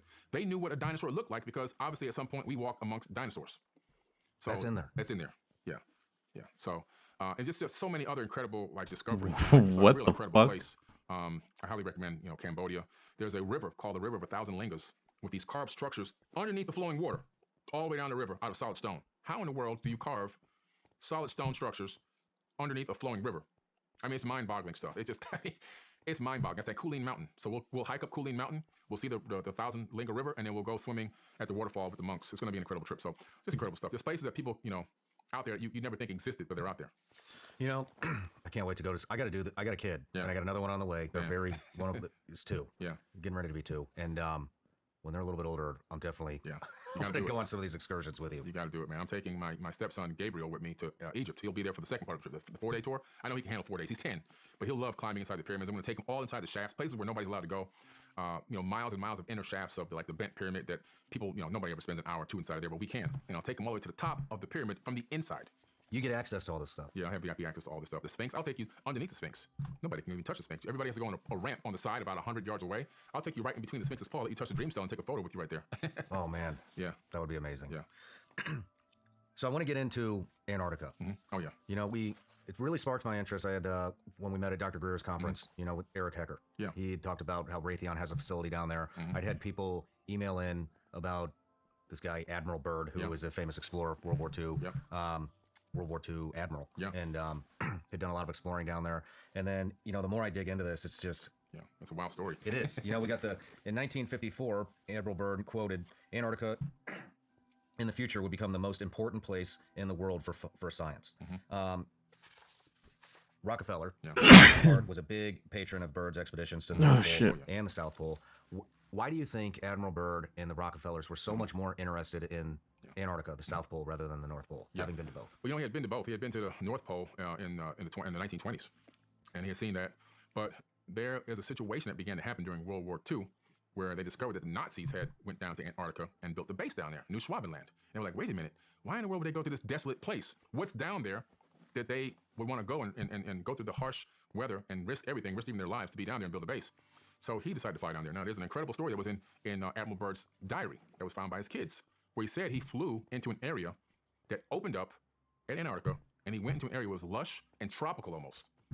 And as he got into this area, this is according to his own diary, people can look this up, something took over his plane, and these 2 UFO-type craft, circular craft, flying saucers, came, and it took over his craft, and it guided him in to this area where they landed. And then they took him to meet somebody that he calls in his diary the Master. Pretty interesting story. And according to this account, the Nazis had gotten help to create these craft called the Hanabu. They had 4 versions of this craft, these circular disc craft, from these people down there. But the guy, this Master, told him that they were wary of the nuclear bombs that had just been utilized, dropped the nuke on Japan and so forth, and they were wary of our experimentation with nuclear devices in wars because they're sharing this planet as well. Pretty interesting story. And so, all of a sudden, Admiral Byrd's going down there with a fleet, not just a small fleet. He took over 3,000 people with him. This was a huge expedition. It was a military expedition. When he got down there, they had a situation where some of these flying objects were attacking some of their ships and actually destroyed some of them. Sent him back home packing with his tail between his legs. This is one of the top admirals, literally the top admiral in the world at the time for the United States military. And he said that we have a new enemy that can fly from pole to pole with extreme speed. Why would he make a statement like that? And then all of a sudden, these Nazi, they are rumored to have these craft, which some of the designs have been found, called Hanabu. And these Hanabu craft had the capability of utilizing a couple different forms of propulsion. One was jets, so they could take off vertically. They had little jets that would thrust and take off vertically, but then from there they can shoot off horizontally. Well, they were using a device that was spinning in the center of the craft. And what it appears to be is they began to copy technology from the ancient Indian Vedas, because Hitler was sending his people all around the world to get knowledge on ancient technology. That's how they found these people in Antarctica. He even sent people to Tibet, Nazis to Tibet, to talk to the people in Tibet to find out about this ancient technology. He found out about Vimanas, and these people supposedly in Antarctica helped him develop a couple of them, where they use a ferrofluid vortex engine. A ferrofluid is a liquid metal like mercury. And in the ancient Indian Vedas, if you take mercury and rotate it at a high rotation, a high RPM, and electrify it, you get something called anti-gravity. So he was utilizing something that had rotating discs underneath these round craft, according to eyewitness counts, and also the schematics that were discovered during the collapse of Nazi Germany. And it's pretty interesting that I think besides the uranium that's down there in Antarctica, which obviously you know what uranium's used for, right? Nuclear power plants and also nuclear weapons. There's mountains. Admiral Byrd said there were mountains of coal with no ice caps. No ice caps, his exact words. And I can give you a copy to this video. His own mouth is saying, no ice. Mountains of coal that can satisfy the world's need for coal for a very, very, very long time. Also, there's plutonium down there. Again, so uranium and plutonium, we know that if you have a high level of plutonium and uranium, it's one of the easier elements that you can separate the atoms. You can split atoms very easily, which makes it high use for weaponry and also power plants. So that's why the government wanted access down there. That's why the Germans wanted access down there. And that's why after Germany fell, we had Project Paperclip, where we took all the scientists from Germany that had learned all this wisdom and knowledge, and we brought them to America. People think Project Paperclip was just a small number of Nazis. We took over 2,000 Nazis with us and brought them to America and put them in positions of power over technology companies, the CIA, the space program at NASA, and so forth and so on. And we began to develop these technologies. So in a weird kind of way, America became the Fourth Reich, to be honest with you. And I know that they were developing at the time Hanabu number 4, which supposedly Hitler never got killed. He escaped in Hanabu number 4 to Argentina, which is very, very close to where? Antarctica. If you look at Google Sky right now on the computer and look down on Antarctica, you'll find bases from research bases from every major country in the world there. And you'll also find the Rockefeller Foundation base as well. So Admiral Byrd was right. All the technology and research is the number one place in the world for technology research is right down there in Antarctica. I believe that as the ice is melting, they're finding remnants of an ancient civilization. We know that Antarctica was not a frozen tundra for 12 million years, like mainstream science says 12 million years to build up all this ice. No, that's not accurate. We know this because of the Perry-Reese map. The Perry-Reese map shows Antarctica what it looked like without ice on it, and that's not even that old. So we know that Antarctica shifted into that spot. How? Because we know that Antarctica is surrounded by tectonic plates. And so that landmass was on a plate that slipped and there was something called a pole shift of the crust of the earth, which shifted it from a more habitable climate into the position it is now. And that's why the animals that are being uncovered from the ice were flash frozen with undigested food in their stomachs. And there's an entire advanced civilization there, including some of the largest pyramids on Earth, right in Antarctica. That's what I wanted to get to is so apparently the pyramids down there are they're a lot bigger than the ones in Egypt. Like they make the one at Giza, the Great Pyramid, look like, a buggy, a dune buggy. I mean, these things are super massive. Do you know anything about them? No, there's not a lot. There's only a couple things we know. Like one of the pyramids is 2 kilometers by 2 kilometers by 2 kilometers by 2 kilometers. Base. Oh, wow. Jesus. Okay? The height is just, it's massive. It's way up there. Like, it's in the thousands of feet. But also, one former military person that was a source for Linda Moulton Howe. This was on a documentary she was in. She said that source told her, after going down there for research, I guess in private security, that it was still emitting some type of exotic energy, which is pretty interesting because that was the second time I heard a statement like that. The first time was on a documentary that came on Discovery Channel about the Bermuda Triangle, where they found those pyramids off the coast of Cuba down there.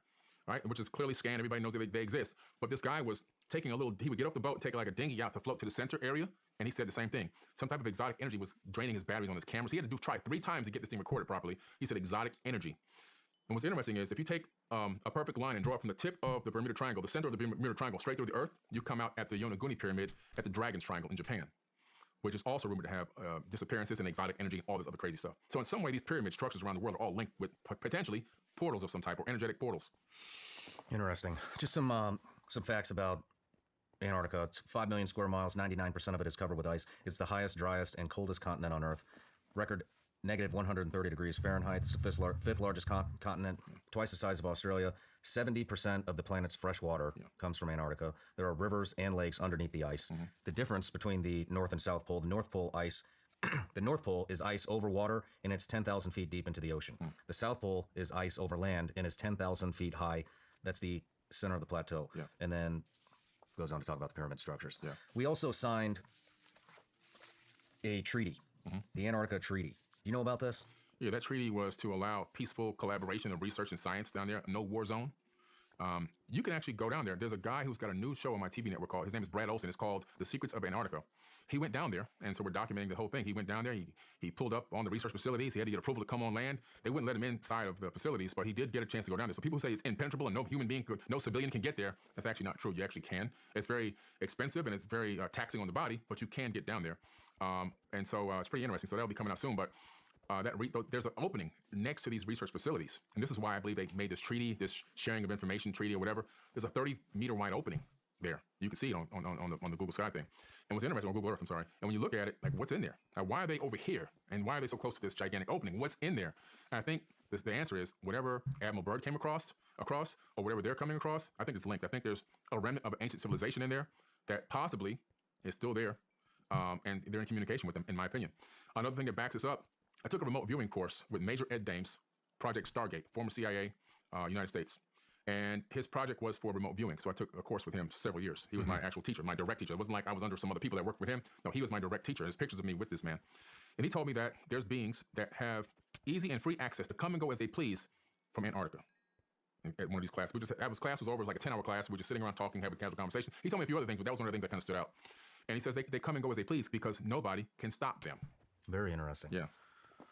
What do you make of Eric Hecker's testimony? That's pretty interesting, man. Look, I mean, a lot of these guys are pretty shaken up, you know that from how hard it is for them to talk about what happened, that they went through something. It's pretty clear to see that something happened that affected them in a way that they'll probably never be the same again. So when you see that, you have to say, man, what happened? And, you have to almost kind of take them for the word. Now, there's always my story, your story, and the truth, right? There's always a combination of all. But from these guys' perspective and from my perspective looking in, I believe, honestly, that, that something happened. And they're doing the best. He's doing the best he can to describe what it was. Are you familiar with the bell? The Nazi bell, the Die Glock? Yes. Yeah. Can you talk about that? Knowledge. You know about all of it. The Die Glock. The Die Glock is an amazing device that was being developed by the Nazis during World War II. This Die Glock, again, technology that they learned about through an advanced civilization that they were in communication with through the Thule Society. This Thule, Thule, Thule Society, they were using psychics to channel information from an advanced alien race. And they were taking this knowledge and then turning it into actual real workable technology. And so they had this thing in Germany called the henge, where they had these gigantic stone pillars in the shape of a henge, and they had the Die Glock in the middle. It looked like an acorn, a UFO type, but an acorn-shaped UFO. And it had these multi-counterclockwise spinning pieces on it that was spinning all different ways. The ultimate purpose of it seems to have been some type of time travel. And this thing at one point, based on eyewitness accounts, it's turned on and activated, and it disappeared from the hinge.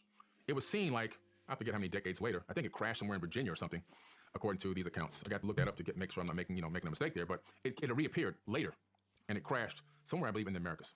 And this thing was the same exact shape and description as the Die Glock. And what was it for? I believe that they were trying to tap into time travel so that they can go back in time and change the past so they can have a Nazi-dominant future. You see, they wanted to alter realities. The only problem with going back in time they didn't take into consideration is that if you go back in time, you can't alter the future reality that you existed in on the same timeline. Because when you go back in time, you shift into a different alternate timeline altogether, allowing you to go back in time in the first place and see even yourself. So it's like the grandfather paradox, right? If you go back in time and kill your grandfather, how in the world were you born to go back in time and kill your grandfather? Well, the answer is you shift into an alternate timeline. Now, going into the future, you stay on the same timeline. We know this because time travel into the future happens every day. Even when you get on an airplane, you travel into the future based on relativity. The person standing still on the ground and you moving across the sky in a plane, we know that you're moving forward in time by microns of tenths of a second, but you're moving in time. Same thing with astronauts when they travel into space. We know for a fact that because they're traveling at high speeds, they come back microns of a second younger than us. So traveling to the future, you can stay on the same timeline, but going into the past, you can't. So that whole thing would have failed anyway. Interesting. Yeah. Fascinating stuff. Let's take another break. When we come back, I want to talk a little bit about Elon Musk and the big push to settle Mars. Oh, yeah. Okay. All right. Cool. You've heard the buzz about ketone supplements and how they can boost your workouts. I'm at a fucking loss for words, I take a man. shot of HVMN ketone supplement before my morning workout. It's focused energy. It's not an energy drink, though. It's like a feeling of being in the zone. I don't feel hyper jittery, anxiety, stuff like I get when I drink too much coffee. They're great for cycling, long runs, and all kinds of workouts, and can help you stay sharper on a regular basis. We also just received some exciting news. In addition to being available in select Equinox gyms, Ketone IQ can now be found in local Sprout stores nationwide. I wish I'd had this product when I was on active duty. I get better endurance, I don't get the crash, and it helps curb my appetite. HVMN is offering my audience 30% off your first subscription order of Ketone IQ. You can save 30% off your first subscription order of Ketone IQ at hvmn.com/Sean. Again, visit hvmn.com/Sean and subscribe upon checkout for 30% off. You know, whenever I look at pictures of my kids from the past year, or even just a few months ago, I am amazed at how fast they're growing up. And then it hits me hard. I'm getting older too. That's why planning for my family's financial security has become a top priority. Making sure we're prepared and have enough life insurance in case something unexpected happens and I'm out of the picture is crucial. And Fabric by Gerber Life makes it simple to get the protection that's right for your family. Fabric by Gerber Life was designed by parents for parents to help you get a high-quality, surprisingly affordable term life insurance policy in less than 10 minutes. You could go to start from covered in less than 10 minutes with no health exam required. With over 1,800 five-star reviews, they're rated as excellent on Trustpilot. Join the thousands of parents who trust Fabric to protect their family. Apply today in just minutes at meetfabric.com/Sean. That's meetfabric.com/Sean, MEET fabric.com/Sean. Policies issued by Western Southern Life Assurance Company, not available in certain states. Prices subject to underwriting and health questions. All right, Billy, we're back from the break. I want to talk about Mars. So we see Mars and just space in general. We see, as time goes on, we see more and more billionaires, trillionaires, Jeff Bezos, Elon Musk, Richard Branson. I mean, there's this obsession with space. And Elon says, I believe he wants to occupy Mars by, is it 2025? And why is the fascination in space? Has all of Earth been discovered? I mean, no. Is it hopeless here? Why is everybody moving to space? Yeah, well, in their mind, it's hopeless here. And so we haven't even, really looked at the oceans that much. There's so much going on here on this planet. We haven't explored a lot of Earth. There's so much more to explore. However, based on the way we're set up as a global economic system, and you look at what's going on, it just seems to a lot of billionaires that the next big move is, let's go create a breakaway civilization and start our own thing over here, basically is what it is. And so we know that Mars has a lot of data over the last several decades. Why? Because we've sent so many missions to Mars, and so has Russia as well. If you look at the total amount of missions to Mars with rovers and satellites and calculate the expenditure, you're in the trillions of dollars. Now, why would anybody spend trillions of dollars to go visit a cold, dry rock? So it makes these billionaires start asking questions, and then they're in the in crowd so they can get some answers, and they find out that Mars is not exactly what we've been told in terms of habitability. We found out that Mars, we were told, was a cold, dry rock with no magnetic field, and DNA would just unravel based on the radiation. All of a sudden, the new science has come out. Mars has a rotating magnetic field. And not only that, it spins on its axis almost at the same exact speed of Earth. So a day on Mars is like 23.5 hours. And so that speed of the rotation on its axis creates something called bioshock, which bends and warps cosmic rays and radiation around the planet, along with the weakened magnetic field. You can actually survive. Anything with DNA can survive on the surface. Also now, the science data has come back from the REMS unit we sent there, and there's oxygen. There is oxygen. There is oxygen on Mars. Yes, there's oxygen. Not only that, guess what they said about the soil? They said the soil on Mars is... Hold on one second.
I kind of want to just this guy has said a lot of shit. But if all of this were true, wouldn't this just be well known to everybody?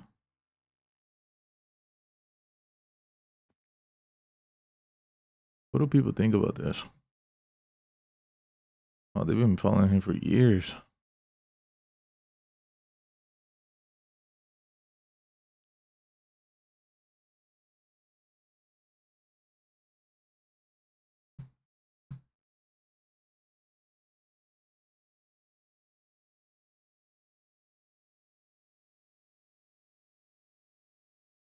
Hearing Billy get choked up. Wait, hearing Billy get chalked up, getting chalked up about Christ was worth the episode. I've listened to him many times on places like the old named Concrete podcast and wasn't sure what to think. I was a little worried that he was anti-creation, and I can't remember bringing it up. Just glad to see in this episode even more for you, Sean. I'm glad I am.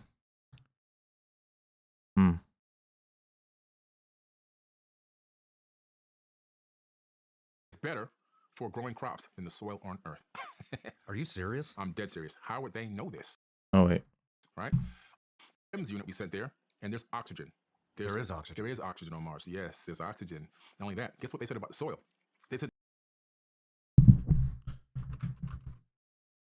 I have to know. Is there oxygen on Mars? 0.2% oxygen.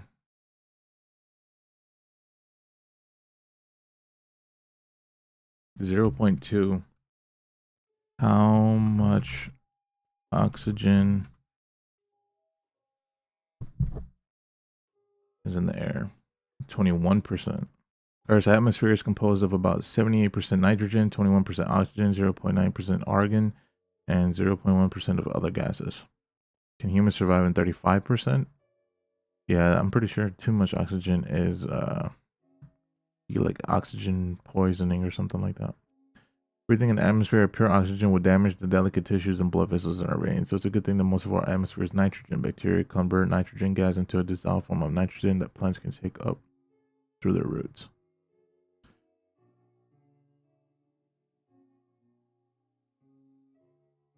Yeah, so one of the reasons why we would be able to terraform a different planet would be for wouldn't it be putting microorganisms on there? Through photosynthesis using sunshine, water, and carbon dioxide to produce carbohydrates and yes, oxygen. Oh, okay.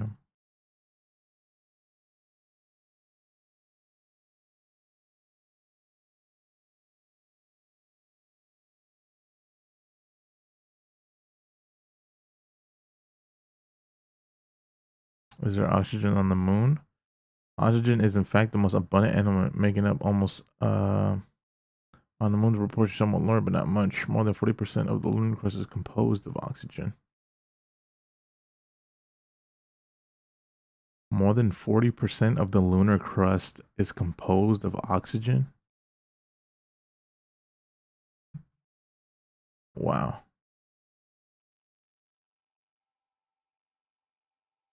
So we're good with like 20%. And Mars has 0.2. The atmosphere on Mars is 100 times thinner. Very little oxygen.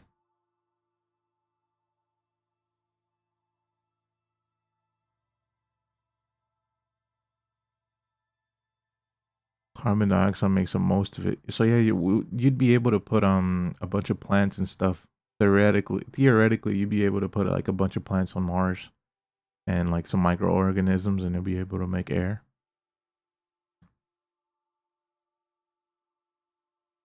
The plants would probably be housed in a greenhouse or a Martian base because no forms of life could survive direct exposure to the Martian surface, which is extremely cold, thin air, and sterilizing radiation.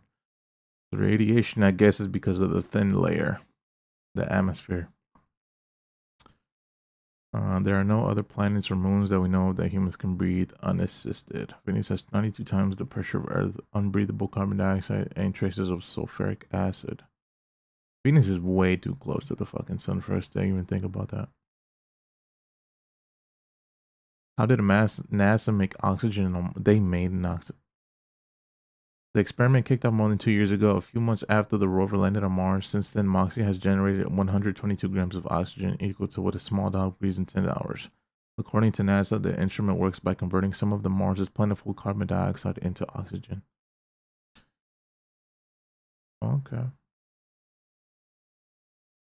The soil on Mars is better for growing crops than the soil on Earth. Are you serious? I'm dead serious. How would they know this, right? Also, there's not just oxygen, but all the other gases that are needed to sustain biological life. Now, is oxygen still leaking into the atmosphere? Yes, it's still leaking out into the atmosphere, but it's somewhere being generated. They keep finding more and more oxygen is being generated from somewhere as it's leaking. So who's creating or what is creating this oxygen? I believe, my personal opinion, this is not any science book, that there are trees and plant life on Mars based on some of the satellite images that I've seen. I'm going to send you some to show to your viewers with the source links and so they can look it up themselves and see for themselves what I'm looking at. I believe that there's a source that is generating, and they've also found a lot of methane. Why is there methane? Methane is usually a byproduct of a biological process. There's a lot of methane on Mars, which means something is alive and something is creating waste product. Now, I don't see any cows on TV on Mars, so something's up there. They don't want to tell us what it is. So my personal opinion, based off of my research and what I've seen in some of these anomalies that exist in the images, they are building a breakaway civilization on Mars because that's the next big place to go and create their own thing. And there's an infrastructure that is being built there for a very, very long time. And when they arrive, they are going to inhabit those infrastructures. They're not going to be living in a tin can and walking around in a spacesuit until they die. Billionaires that have the creature comforts of this planet, oceans, lakes, rivers, private jet flights, parties and mansions and everything else, aren't going to go live in a tin can until they die. There's something up there that they know exists, and they're going to live in it. Most of it, I believe, is underground, subterranean, and that's where they're going. And it's a great place to become an explorer. I wouldn't mind going to Mars. If I can get a way to get a ticket to Mars, I actually believe I would go. I would love to see some of these anomalies that I found up there with my own eyes. I need to correct myself. It's by 2050. They're saying Mars will be inhabited. Well, actually, he's changed that. Okay, look at some of the older articles. Originally, it was 2020. Then I believe it was 2025, then 2030. Now it's 2050. Originally, he wanted to take 80,000 people. Then it went up from there. I think it's now 1 million people he wants to do it with. So it keeps changing. You might have heard 2025 or read it somewhere before, but the timeline keeps changing as the reality of the technology accomplishing its mission changes. And he's utilizing something extremely dangerous to get there. That would never go with Elon Musk technology because it has too many components. First, it has to lift off from Earth and go into space with no people on it. Then it's got to build its own space little station up there, right? And it's got to fuel up. And then another thing has to launch and connect to that. And then they both have to take off and go to Mars. And then something's got to detach and go down to the surface and start building things and doing this and doing that, and getting fuel ready for a return or whatever they need whatever they need to create on the surface. And then after years of that going on, then people get in the ship and they take off and this other thing has to come back and they got to connect to that and they got to ride that to Mars. It's like, come on. You know how many accidents can happen? Are you kidding me? This is like a bad deck of cards just waiting to collapse. One mistake anywhere in any component and everybody's dead. So to me, it's a joke. I mean, I'd rather go on Branson. Richard Branson has a better idea. He's got a space plane. It takes off, it flies into space, it comes back. It doesn't even have the heat tiles underneath it because it drops through the atmosphere and comes straight back in, and it flies back to the ground. I'd rather go on something like that than go on something that has 100,000 connections that have got to be made before you can even step foot on the surface. Yeah. Why do you think that these elitists are done here on Earth? You know, it's like, how many times can you beat a dead horse? And the big problem we have is a lot of people are waking up now, right? Evidence of that is the fact that we're sitting here talking about this on this podcast to millions of people. I'm on mainstream TV shows. I'm on History Channel, Discovery Channel, Science Channel, Travel Channel. I'm on mainstream shows talking about these topics because people want to hear them now. When I first started talking about this stuff, I would hide in the bushes and talk to one like friend. And now all of a sudden I could talk to the world through many different platforms. So the world is waking up. The world is changing and becoming a much different place. And how long will it be before the people say, we're not going to play your game anymore. We're just done. And this whole thing shifts in another direction. And that could cause a lot of turmoil in the transition process, a lot of wars, infighting, civil wars. It can cause economic collapses, which can cause a lot of starvation and poverty in the interim while things recoalesce. And they're thinking, you know what, how can we avoid all of this? Let's just go to Mars, start fresh. That's kind of a wild thing to say. Do you think this is going to happen by 2050? I believe it could happen before then, actually. Yeah, I think that the technology he's talking about utilizing is based on technology from like 2015. That, any technology that's using now was developed 10 years ago.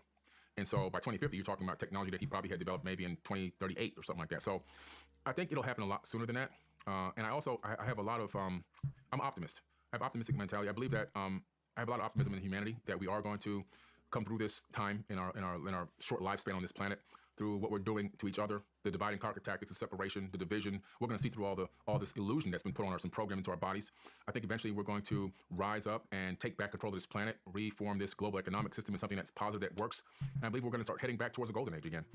There were golden ages in the past on this planet, and I believe that we're headed back to another one again. It's going to take some time. It's a gradual, slow process, but look where we came from in only 100 years, like I said earlier. A horse, buggy, and carrots are putting cars in space. So I believe that it's going to happen. I think that we've gotten past this nuclear scare, my personal opinion. I think that the beings up there let us know by showing up at these flights and these missile silos and deactivating our nukes that we weren't going to be able to use them whether we wanted to or not anyway, after what we did to Japan and so forth. And so I just believe that we're in a stage right now where we got past destroying ourselves. And after we get through this arduous process of learning how to walk, because we're children, we got to learn how to walk, then we'll learn how to run. It's going to take some time, but we'll get there. So if you look at Mars, you'll find that a lot of the anomalies are kind of really resemble ancient structures on Earth. Not only that, we've actually discovered things that look like, and we can't say they are because we're not there, that look like Ankhs. You know, the shape of the Egyptian Ankh? We found quite a few laying on the surface of Mars in different areas and so forth. How in the world can the Egyptian Ankh be on Mars? Things carved into size of mountains that look like Egyptian motif. Why would that be on Mars and on Earth? Building remnants of what looks like ancient structures that resemble the same construction technique that we see in Peru and Bolivia and Egypt and everywhere else. And so it's like, why in the world would we see something so similar on Mars and on Earth? What is the connection? When you go into the ancient Sumerian tablets, you discover that there were beings living on Mars called the Igigi in these ancient tablets. They were the working class Anunnaki people, and they were up there creating a breakaway civilization, but the atmosphere was very harsh as it is today. And so they were complaining to their rulers who were on Earth, Enki, Enlil, and Anu, that the conditions up there were kind of harsh, and they don't mind it, but they would just like to have a break. And they also said, and by the way, we'd love to have some women too. They didn't have any women, supposedly. They wanted some women, and they wanted to take a rest. And so they weren't given a break. And so in the epic of Atrahasis, they decided to go to war against the kings of Earth. These are the sons of God. Anu is called the God figure, and his sons would be these Igigi beings. The sons of God that fell to Earth and rebelled against God. They came down from Mars to Earth. They encircled the campus in South Africa called Adam's Calendar. And the whole thing is scripted out in this tablet, how they were about to go to war, literally, and fight. And then Enki says, I have an idea. There's an existing harmony on this planet. We can add our essence to it and get it to bear your load. So an agreement was made, and the war was thwarted that one time. And eventually they did go to war. However, these beings were traveling back and forth from Earth to Mars. They had the same construction technique, the same concepts, the same knowledge, and everything else, the same blueprints, and they were building a concurrent running civilization on Mars that was running on Earth. And that's why when you look at some of these images, and we meaning my team of anomaly hunters, have downloaded over 1 million images and have cataloged over 60,000 amazing anomalies from Mars image data that shows you this is not just a rare thing, a rare occurrence. It's circumstantial evidence that links Mars to Earth. Another incredible thing, remember they said they took women back with them in this tablet. The human being, circadian rhythm, is actually more in tune to Mars' daylight and night cycle than the Earth daylight night cycle. That's real biology, real science. That's interesting. So you start putting all these pieces of the puzzle together, and all of a sudden, it looks like we have a direct connection with Mars, the god of war. And why the god of war? Because in that last war, according to the tablets, it extended all the way to Mars. And what has happened on Mars? It looks like it was in a war. And when you analyze the Mars Global Surveyor data and the other data from the rovers, you find that there's xenon in the atmosphere and xenon in the soil. But not any kind of xenon, weapons-grade xenon. That's a byproduct of nuclear warfare. Where'd that come from? Pretty interesting. Very interesting. Let's move into some. What?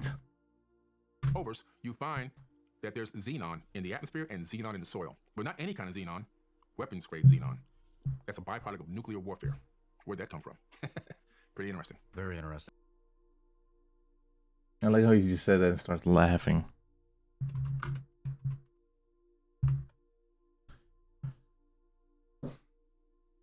Curiosity finds evidence of Mars crust contributing to atmosphere. Is there xenon on Mars? Krypton and xenon have been discovered in the Martian atmosphere with the mass spectrometer.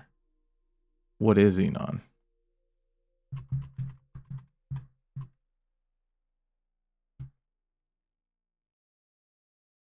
Xenon is a chemical element. Xe atomic number 54 is dense, colorless, odorless, noble gas found in Earth's atmosphere in trace amounts. Although generally unreactive, it can go a few chemical reactions such as the formation of xenon hexafluoroplatinate, the first noble gas compound to synthesize. Xenon is used in flash lamps, arc lamps, general anesthetic. Naturally occurring xenon consists of 7 stable isotopes. So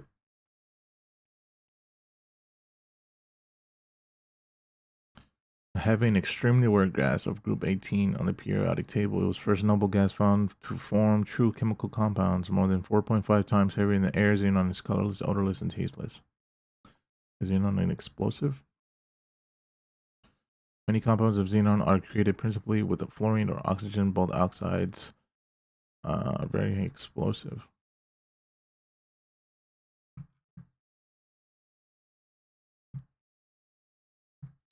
Evidence of a large natural nuclear reactor in Mars's past.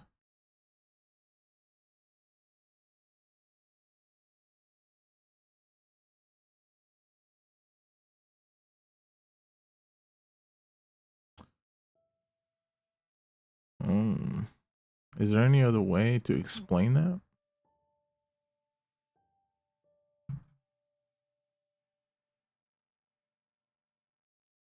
For the first time, a soft green glow has been detected in the night sky of Mars. We will be able to see with the human eyes as it orbits Mars. The European Space Agency's ExoMars Trace Gas Orbiter mission has spotted the Martian night sky glowing in the light of the optical spectrum.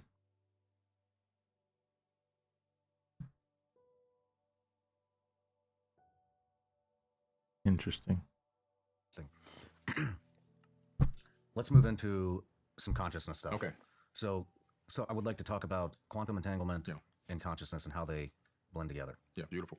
That's a huge topic. I talk about that in my Manifest Destiny classes every year because it's a huge topic for people to understand how they're manifesting and how they're even getting ideas. A lot of the times you're entangling with information. If you go into a laboratory and you take two particles and you use a laser with something called parabolic down conversion, you can get those particles on the same frequency. Once you get those particles to vibrate at the same frequency, you can entangle them. Once they're entangled, what happens is, let's say they were atoms, right? Atoms all have spin rates. So you can get one that's spinning rating up and the other one is spinning down, and they're entangled. If I take the atom that's spinning down and take it to the other end of the galaxy, or the other end of the universe for that matter, if I had the capability, if I was to make the one local to me spin up, the one that's down will go up, and vice versa. I can utilize that to send rudimentary communication through ups and downs, zeros and ones, right? So you have this entanglement that happens, which bypasses the speed of light. It bypasses space-time. Einstein called it spooky action at a distance, right? So now what scientists discovered later on is that our thoughts phase in and out of this dimension, our synapses between our neurons in our own brain. They disappear sometimes and go where? They say that they're going and entangling with information in other dimensions, other places. So I began to hypothesize that this could be the reason behind ideas popping up in your head, people unknowingly developing the same inventions at the same time in different parts of the world simultaneously, roughly around the same time. And also the capability for people to manifest things and attract things into their life. A lot of the times I believe that the way that you're thinking and focusing your mind, your brain, your conscious energy, it becomes a magnet. So if you look at Einstein's theory of relativity and you look at a planet, you'll see that a planet warps space around it. That's why gravity happens. Things fall toward the mass because space is warped, it's bent. Replace that planet with your consciousness. Now that's warping the ether of this metaverse. And what's happening is things are falling toward you when you focus on them. The things that you want to bring into your life, negative or positive, whatever you focus on is falling toward you. A lot of the times I believe that part of that falling toward, the initiation of it, is an entanglement. When you start to focus your mind heavily on a specific thing that you want to manifest into your life or bring into your reality, somehow those synapses entangle with something in the universe. Then the universe says, send this his way, send this her way, and it begins to fall toward you. And this is how I believe on the spiritual level, this ability for us to attract things into our life and attract our realities into our life based on what we're focusing on, conscious thought, happens. And what's interesting with the conscious thought is, we now know that, like I said earlier, our mind is connecting to up to 11 dimensions, which is pretty interesting. So as you're focusing on things, you could even be connecting to information in higher dimensions. Could it be that some psychics, mystics, right? Edgar Cayce, who would go into this type of a half days and tap into information to give people cures for their illnesses and diseases that would actually work? Could he be tapping into quantum entangled thoughts that exist? He said he would send his mind out into the universe to get the answer because the answers already exist. And he would get the answer back. So in some way, I believe we're all entangling with information throughout the universe. It's just that sometimes we don't discern what that information is, and some people who seem to have these special abilities are able to discern the information as it comes back in, analyze it, and then they can actually even speak on it or utilize it in some way, shape, or form. Do you think everybody has these abilities? Yeah, I think everyone Only a has couple them. of us have developed them. Right. I think that we all had them at a higher level. If you look into the ancient texts again, there were people here already, and their bones have been found. Bigger jaw bones, much bigger skulls, which means bigger brains, not smaller brains, bigger brains. We know this because there's more mass capacity, more cranial capacity for mass in the skull area. And so we're talking about a very sophisticated cousin of ours that existed here before we became Homo sapiens sapien. And I believe that we all have these abilities natural, telekinesis, telepathy, psychic abilities, and the ability to observe the Earth's magnetic field. All of that was built into us and still is. If you look right now in science, we have billions of magnetite crystals in our heads, but yet you and I can't navigate the Earth without GPS. Why is that? Our magnetite crystals are still tracking Earth's magnetic field. We are completely unaware of it. They took a person, put them into a room, put a giant bar magnet over their head, and put a cap on your head to track the crystals or orientation. The crystals were tracking the orientation of the magnet. We should be able to navigate like turtles and birds do and so forth and else, but we don't have the ability to because why? We've lost our conscious awareness of what's already happening inside of us. Then we have a lot of junk DNA. I don't believe it's junk. I believe that DNA used to be connected and that now it's been disconnected by some artificial force which has disconnected us from a lot of our natural, everyday, birthright-given abilities. What is junk DNA?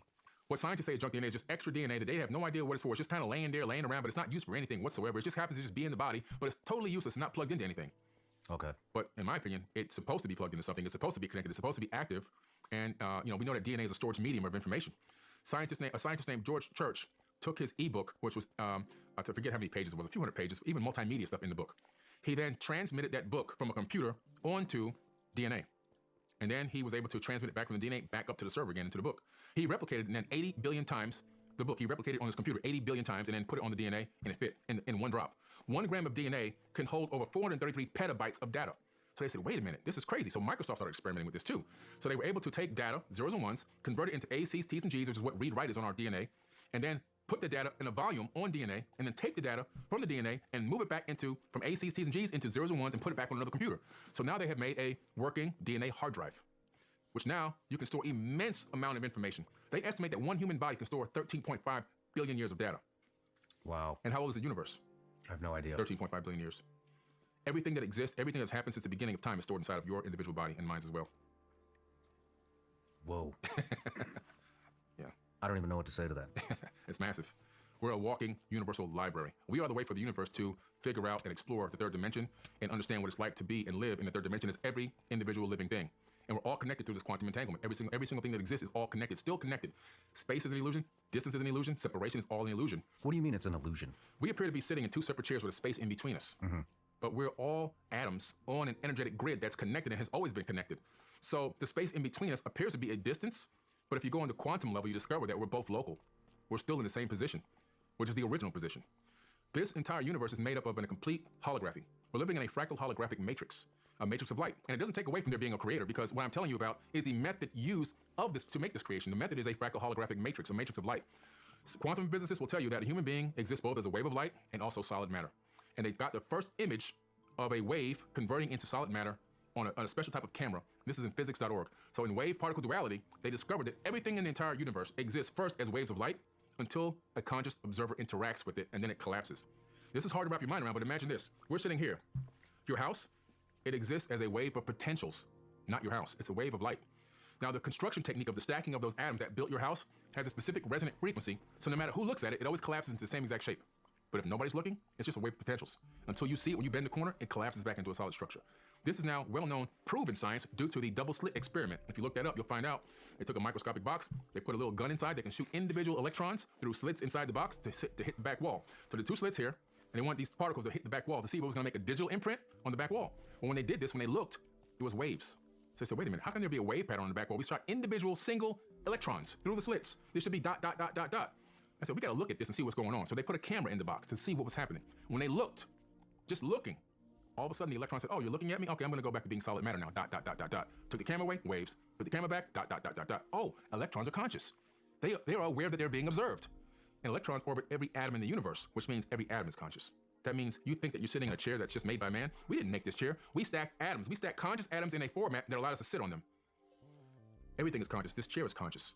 This suit is conscious. Everything is conscious because they're all made of atoms. And all we are ourselves are a stack of conscious atoms observing ourselves right now. You see? And so it gets really deep, man. I can go deeper and deeper, but it's pretty powerful stuff. Keep going. Keep going. So the benefit of knowing this. How deep does this fucking map go? Teaching your kids that everything that exists is conscious. A rock, a blade of grass, your clothing, even your book bag is aware. It's conscious. Imagine teaching them how to respect conscious things. The level of respect they will have for their personal items, their bike, their clothing, their book bag, their schoolwork. Understanding and knowing that everything that they interact with, everything they touch or see, has a level of consciousness imbued into it. Now you're training your kid to be a super conscious person that understands, like, treat everything that exists, no matter whether we think man-made it or it's natural, with respect and dignity. That's the depth of understanding that people need to get to. And when we can get to that level of understanding, wow. So if we're all, I mean, in which we are, I do understand, if we're all stacked atoms, Yep. stacked conscious atoms, Yep. what holds us together? Electromagnetic forces. That's what holds us together. You don't touch anything. So I may look like I'm touching this chair right now, right? I'm not actually touching the chair. You actually never touch anything. The repulsion of the electromagnetic frequency orbiting the electrons and atoms in my hand are repelling the ones inside the chair, creating a repulsive force, not allowing my hand to pass through the chair, because honestly, atoms are 99.999% empty space. And so what that means is atoms are mostly empty. There's nothing there. The only thing we have is these electromagnetic fields that give us the illusion of separation and solidity. And so if I can obtain the atomic frequency of the vibration of the atoms in this chair and make my hand match that frequency, I would pass my hand right through the chair like it didn't even exist. So there's probably people, beings, maybe on other planets or maybe even here now, that have learned this technique. We're going to match the frequency of this wall and just walk right through. Imagine the military puts on a special suit that can match the frequency of a solid concrete wall and walk right through the wall. It's going to look like magic. But it's just technology, you see? They understand how to match frequencies. If I took all 8 billion people on Earth and took away the empty space in their atoms, I can fit every human being into one sugar cube. There's nothing here. We're not even here. That's how, it's really our higher selves. See, our consciousness doesn't exist. It's not created by the brain, I should say. It exists, but it's not created by the brain. It exists in a higher dimension. It's here in the third dimension now because it's inhabiting this avatar body, but it's coming in on a beam of light, on an invisible beam. We're inhabiting this avatar body. If you understand that your body doesn't create the consciousness, it downloads it. And what downloads it into your body? You have your neurocorrelates of consciousness, which are 3 giant neurons that wrap around the inside of the skull like a giant crown of thorns. Sound familiar? Everyone walks around with a crown of thorns in their head right now. And then you have your neocortex in the front, which is for spatial and higher reasoning. And then you have your magnetite crystals. And so those 3 things together harness and hold in the frequency that is you, that is saying, this is who I am. And it allows you to inhabit temporally, this avatar body until this avatar body gives out and ceases to operate and exist because entropy, and releases that spirit energy back into the source where it will then be recycled once again somewhere else. And so this, the understanding of this is just so powerful because you got to understand that you are already eternal. We're already eternal beings. When you talk to yourself, you're talking to your higher self from a higher dimension. You're speaking to yourself in another realm. We are all supernatural, eternal beings. A lot of people are trying to fight to become eternal, but we already are eternal. We've already been here for eons and eons. There could be people that you know that look like kids that are ancient. And there also can be people that are older people that are newborn babies spiritually. It'll be their first time arriving here in this energy format. You're talking about old souls. Old souls, right. Exactly, old souls. There could be a kid that could be ancient, could be eons old. And there could be a lady that could be 70, that could be brand new.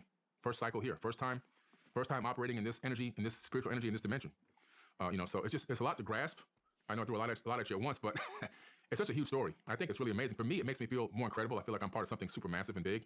I don't think it makes me feel small at all. I feel like because everything is connected, that everything is me and everything is you. If I'm talking to you, I'm really talking to myself. There's only one consciousness that exists. Well, that was actually a question I wanted to ask you. Do you think that we share consciousness? Absolutely. Well, then, if we share consciousness, why is there good and evil? Why are there murderers? Why are there child rapists? Why do all these bad things happen? It's all aspect of one. So if you look even in the Bible, God says, I create the good and I create the evil. Do what I saith the Lord. He says he creates the good and the evil. Not Satan. He says, I do this. Yin and yang, good and evil. Positive and negative. This is what permeates the entire universe. Do you think there's a way to tap into other, now I'm confused. Okay. So if we're all one consciousness, how can we not tap into each other's consciousness? Or do you believe that we can? I just told you earlier, there's a way to hack into other people's minds. But let me explain it to you in this way. If you turn on the radio, you can tune into 99.1, 0.2, 0.3, 0.4, 0.5. You can change the channel. All those stations are coming from one source, right? A few miles away. And so you have to understand what has been done here.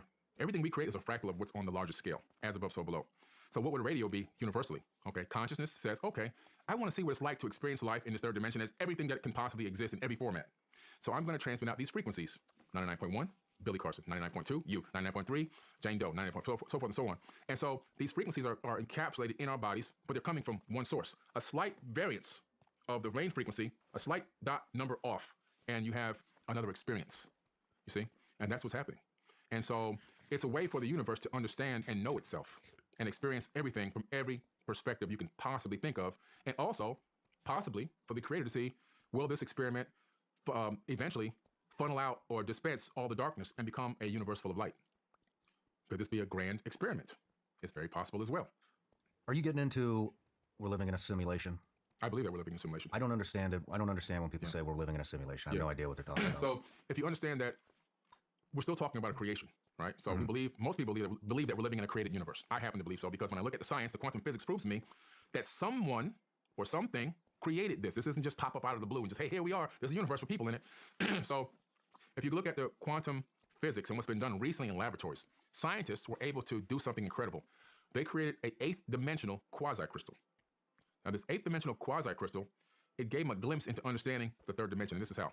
When they positioned it in a particular angle, it created, excuse me, when they positioned it in a particular angle, it created something called a 4th dimensional quasi-crystal. And when they positioned the 4th dimensional quasi-crystal in a particular angle, it cast a shadow of a sphere. And the sphere is our universe. So they discovered that we are living in the shadow of a higher dimension. In other words, the angle of a higher multidimensional quasi-crystal potentially could be what has created this gigantic sphere we call our universe. And what's interesting about that is this is a shadow, but not a shadow of darkness, it's a shadow of light. It's a light matrix. We're talking about the spiritual technology utilized to create this entire realm. This entire realm was created with some type of spiritual technology, and this technology is so incredible, it's imbued with divine matter, divine wisdom, divine knowledge, but it's also imbued with darkness. But what's interesting about the darkness in this yin and yang, it always seems to be a battle against each other, but in the end, for the most part, the light always seems to win. Even if it takes a long period of time, the cycle happens where the darkness leaves and the light comes in. We're sitting in a room right now that's pretty well lit, right? If I was to turn on something dark, I couldn't make the light dim any. In other words, there's no darkness I can inject into this room with these physical lights that would make this room dark right now. Mm-hmm. But if I turn all these lights off and just do something as simple as turn on the light on my cell phone, the darkness will flee from that light instantaneously. So the smallest amount of light will make darkness flee. And so I take that to the universal scale because I believe it's all fractal. I believe that it's all as above, so below. And it's all about how many conscious beings does it take before the darkness flees. There's a number that we have to hit. When we hit that specific percentage of number of awakened souls on this planet, that's when it will flee. What we're talking about is obtaining Christ consciousness. I get a little emotional about this. It's so powerful. Sorry. So we're talking about this. See, Christ never said he was returning. Jesus never said he was coming back. He said that Christ will return. We're talking about this. When every single person gets this right, it's back. And we're back in the golden age. That makes a lot of sense. Yeah. You want to take a break? Yeah. I want to tell you about this business venture I've been on for about the past 7-8 months, and it's finally come to fruition. I've been hell-bent on finding the cleanest functional mushroom supplement on the planet, and that all kind of stemmed from the psychedelic treatment I did. Came out of it, got a ton of benefits, haven't had a drop of alcohol in almost 2 years. I'm more in the moment with my family, and that led me down researching the benefits of just everyday functional mushrooms. And I started taking some supplements, I found some coffee replacements, I even repped the brand, and it got to the point where I just wanted the finest ingredients available, no matter where they come from. And it got to this point where I was just going to start my own brand. And so we started going to trade shows and looking for the finest ingredients. And in doing that, I ran into this guy, maybe you've heard of him. His name's Laird Hamilton and his wife, Gabby Reese. And they have an entire line of supplements with all the finest ingredients. And we got to talking. It turns out they have the perfect functional mushroom supplement. It's actually called Performance Mushrooms. And this has everything. It's USDA organic. It's got chaga, cordyceps, lion's mane, miyatake. This stuff is amazing for energy balance, for cognition. Look, just being honest, see a lot of people taking care of their bodies. I do not see a lot of people taking care of their brain. This is the product, guys. And so we got to talking, and our values seemed very aligned. We're both into the functional mushrooms. And after a lot of back and forth, I am now a shareholder in the company. I have a small amount of ownership, and I'm just really proud to be repping and be a part of the company that's making the best functional mushroom supplement on the planet. You can get this stuff at lairdsuperfoods.com. You can use the promo code SRS. That'll get you 20% off these performance mushrooms or anything in the store. They got a ton of good stuff. Once again, that's lairdsuperfoods.com. Use the promo code SRS. That gets you 20% off. You guys are going to love this stuff. I guarantee it.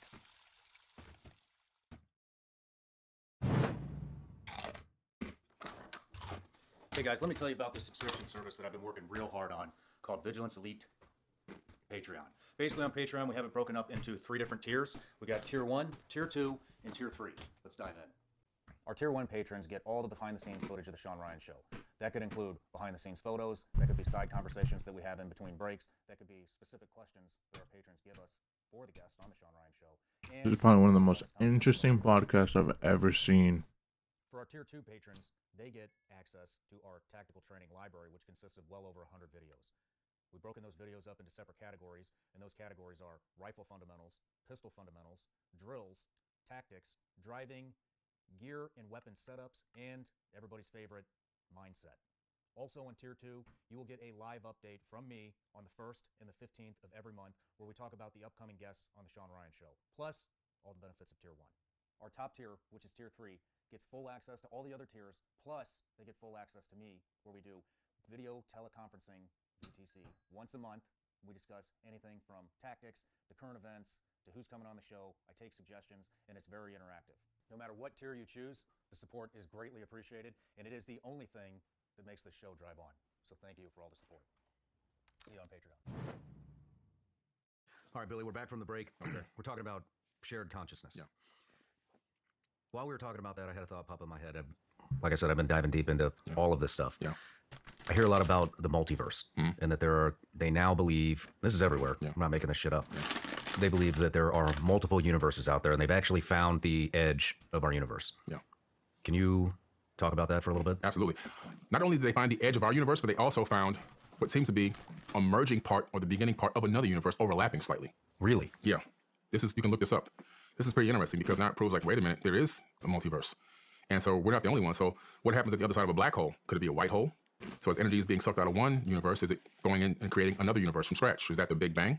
Where the energy is coming from? All these questions start to pop up and arise. But I do believe that we're living in a soup of universes. Like we're just one of many universes. I think it goes many levels. First of all, I believe we're in a fractal holographic universe, number one, which means that we're not even close to base reality, that there are realities that have been created and created and created. Give you an example real quick. So, and then I'll go to the multi part of it. We have video games, right, that exist. One's called No Man's Sky. No Man's Sky was created by like 14 college kids on one DVD. It has 80 quadrillion planets. The game never ends, and unlimited numbers of life forms as they travel throughout this game. The game never ends, and life forms evolve and come into existence and everything else. There's a universe on one DVD. Now, what happens if you put AI on that software? Then those beings become conscious, and those animals become conscious. Another game that exists is The Sims. The Sims are people that have jobs, go to work, have babies, go to parties, hang out, and all this kind of stuff. That's the video game. They're talking about putting AI into The Sims. They're going to become conscious. Now, what happens in The Sims and this other game, No Man's Sky, when these people become conscious from the AI and then write their own programs inside the program and create another conscious universe and another one and another one? So the universe could be many, many layers deep. And that's just a hypothesis, but what I'm saying is we may not be in base reality, being that we could have been created by an ancestor of another universe. And how many of these multiverses exist out there? And I believe also that in each universe, based on just understanding quantum physics and quantum mechanics, there's a doppelganger potentially of you in a lot of these universes. So you exist, every potential outcome of you exists in every universe. So in some universes, you're not sitting here talking to me because this is not even your career. You might still be in the military in another universe and so forth and so on. You see all the potential outcomes that you could think about actually play themselves out in the multiverse. And so what's pretty interesting, even if you travel back in time, like I said, you shift into an alternate timeline, I believe that you shift into another universe. Something very similar to your own, but not the same when you were on. That's why you can't affect the future. And so this multiverse talk, it gets really, really complicated. But what's interesting is there's a meditation technique that is even taught on how to tap into knowledge and information from the multiverse, going and finding a doppelganger of yourself that has the answers, that's doing things that you want to do, that maybe has found his or her passion, and learning, taking a peer in to peek in, almost like remote viewing in a way, to figure out what that is, and then bringing it back with you and utilizing it here, and which is a pretty interesting use of setting the mind outside of space and time.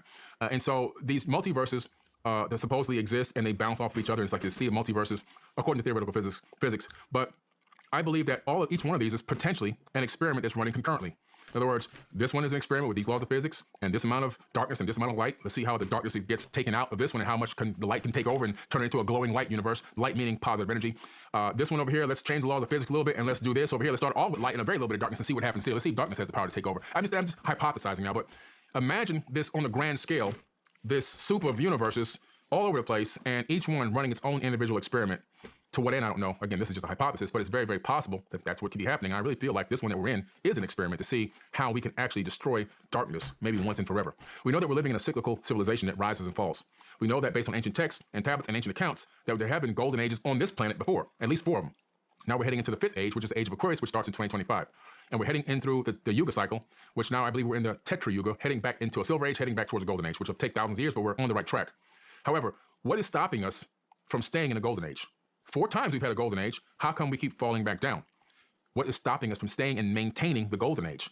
There's nowhere that I've ever read in any book, text, scripture, papyrus, cylinder, scroll, anything that says you have to fall. It just says the cycle happens.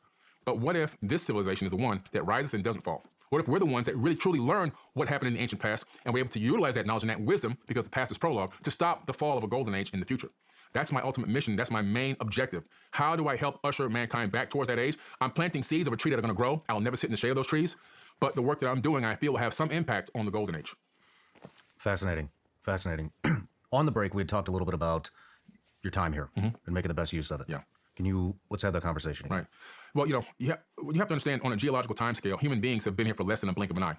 Not even a blink, less than a blink when you look at the grand scale of time in the universe, right? I mean, think about it. Our sun is 5 billion years old. It's a middle-aged sun. It only has another 5 billion years to go.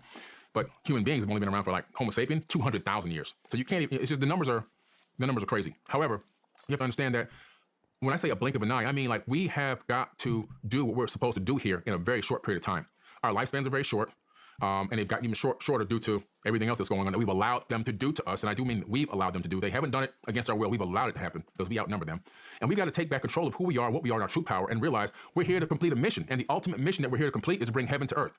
This could be part of the experiment. How many people can we help, assist, show service to others, to love, to make sure that everyone's okay, to not allow others to be oppressed and suppressed?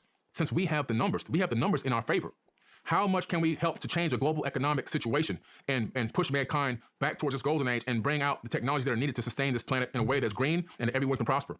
We have a very limited amount of time, and I believe that this experiment resets itself. It's just like a video game. Oh, they failed this time. Well, they got to this level. Now, okay, they only sustained for, 10,000 years, and here comes the fall again. Let's see if they can do it again. Let's see if they can sustain it next time. And it's 4 times we've gone through this cycle. We have less than a blink of an eye to figure out what we're supposed to do here. And everyone thinks it's supposed to wake up, punch a clock, go to work, come home, go to sleep, and do it all over again until you die. But that's not what it is. I believe the mission is, how do we create heaven here? Instead of waiting to die so you can live, how do you live now? How do you maximize what we have here now? And if we can do that, we prove something to this system, this grand divine system that says, oh, they're ready for the next level. And that's what I really believe is going on. You know, I'm going to be honest. I think that's a great place to end it. I mean, essentially what you're saying is be a good person. Yeah. Do good things. Leave this place better than you found it. That's it, man. Right on the head. And, there's no better message to end with than that, right? Yeah, that's right. Well, what do you got coming up soon? Oh, a lot going on.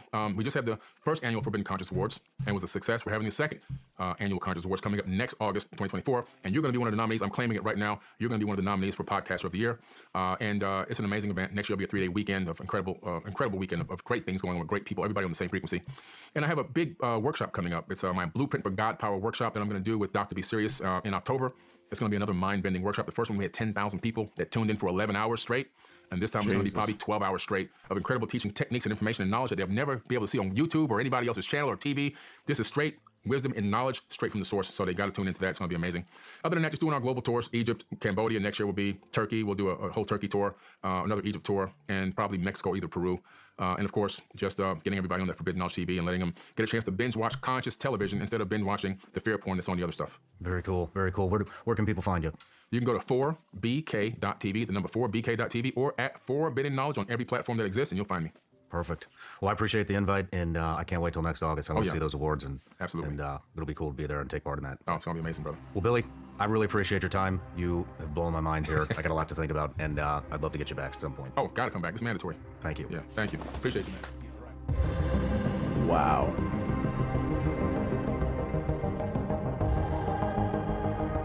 Hey everybody, I'm Sean Ryan. Click here to subscribe to the Sean Ryan Show YouTube channel for the hottest and most compelling interviews that you will not see anywhere else. I've also made a playlist of all the previous SRS episodes, so they're easy to find. You can find that right here. Wow.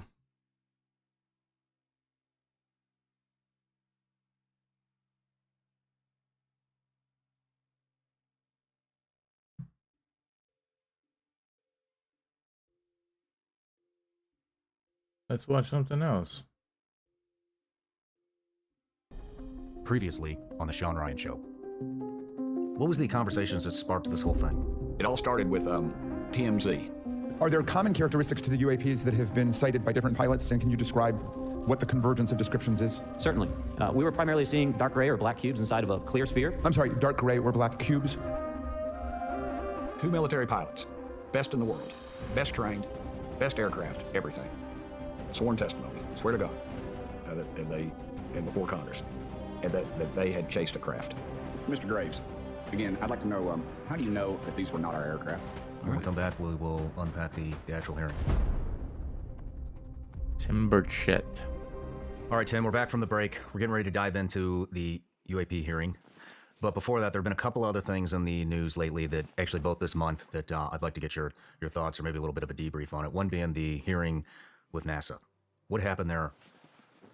I think, like the Pentagon and the other agencies, I think they're realizing, again, America believes, and the world frankly believes we're not alone.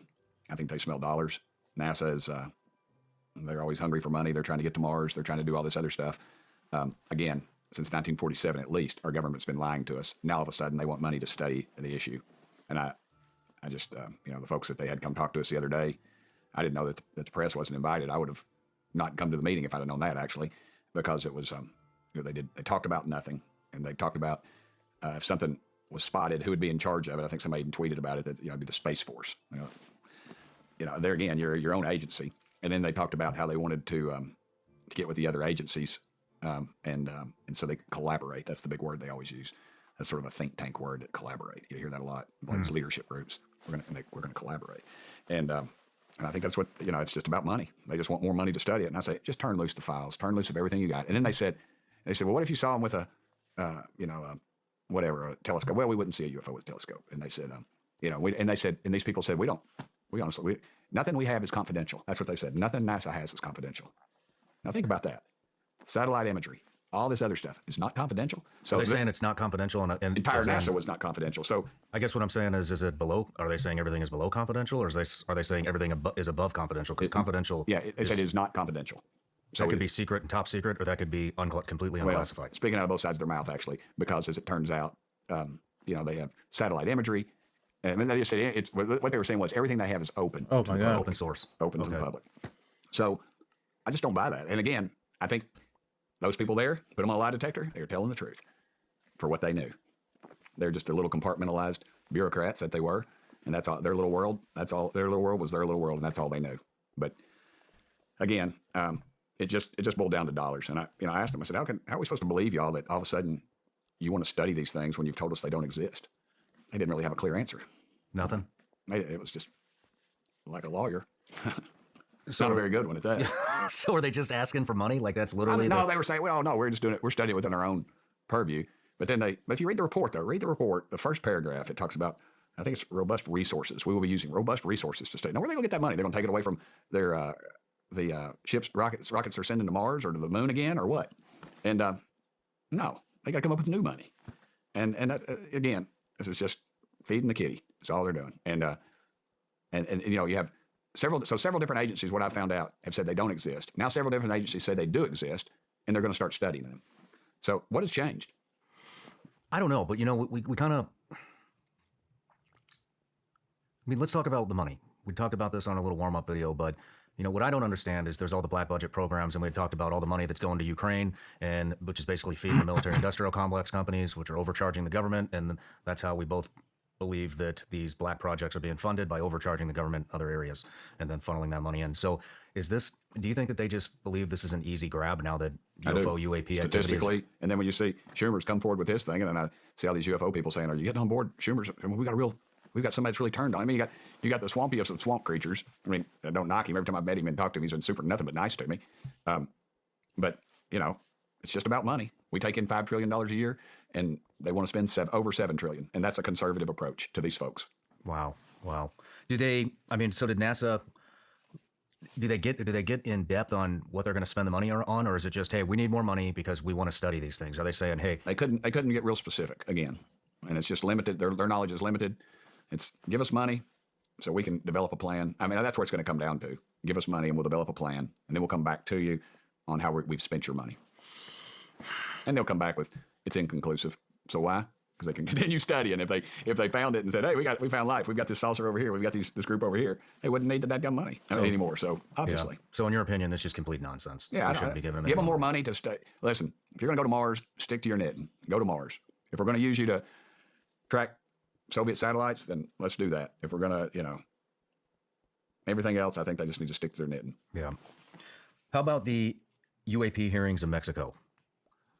Our one guy that was down there that was in ours, he went down there and he was legit. And they brought these bodies forth, and I don't know anything about them other than what I've read and what I've heard. If they could get them up, noted ufologists have studied them, noted Mexican doctors, that's Mexican. It's not exactly the place I'd go for any procedures. I wouldn't get a splinter removed south of the border, and bring them up here. Let's take them to one of our research places and our top research places if they're serious about it.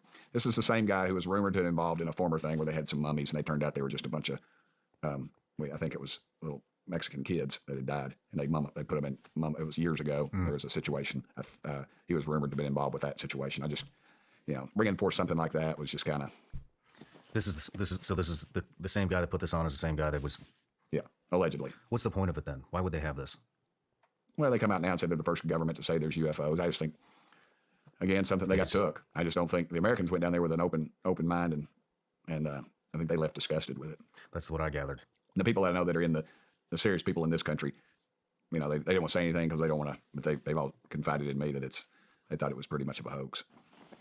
Just a publicity stunt or something? Well, and the guy got in there, and now he's rich. He'll travel the country. He'll be writing books about it, and he'll display them at the carnival or something. And yeah, I'm sure there's money attached to it. There always is. Do you think that set us back? Do you think it affected the genre at all? It'd set us back if I'd have put it in ours. But so they didn't want to come up here. Yeah. I mean, we had the most talked about UFO hearing in the world. I mean, bar none. Yeah. International. We had people covering it from all over the world, and I was literally having to turn down interviews just because there was just not enough time. Had to be places and blogs and podcasts, or what podcasts I guess you call them, and never heard it from these guys once.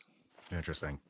What do you know about other countries? And they're not just Mexico, but Canada is big involved. Over so Europe, that whole huge. thing England was bullshit. They've had departments that have studied this, and people have come forward with information. So yeah, I think it's and you've got the Soviet Union collapses and things. We lose things. You've got the Italians claim that there was a deal, and it's been written about, and I haven't had time to chase it really.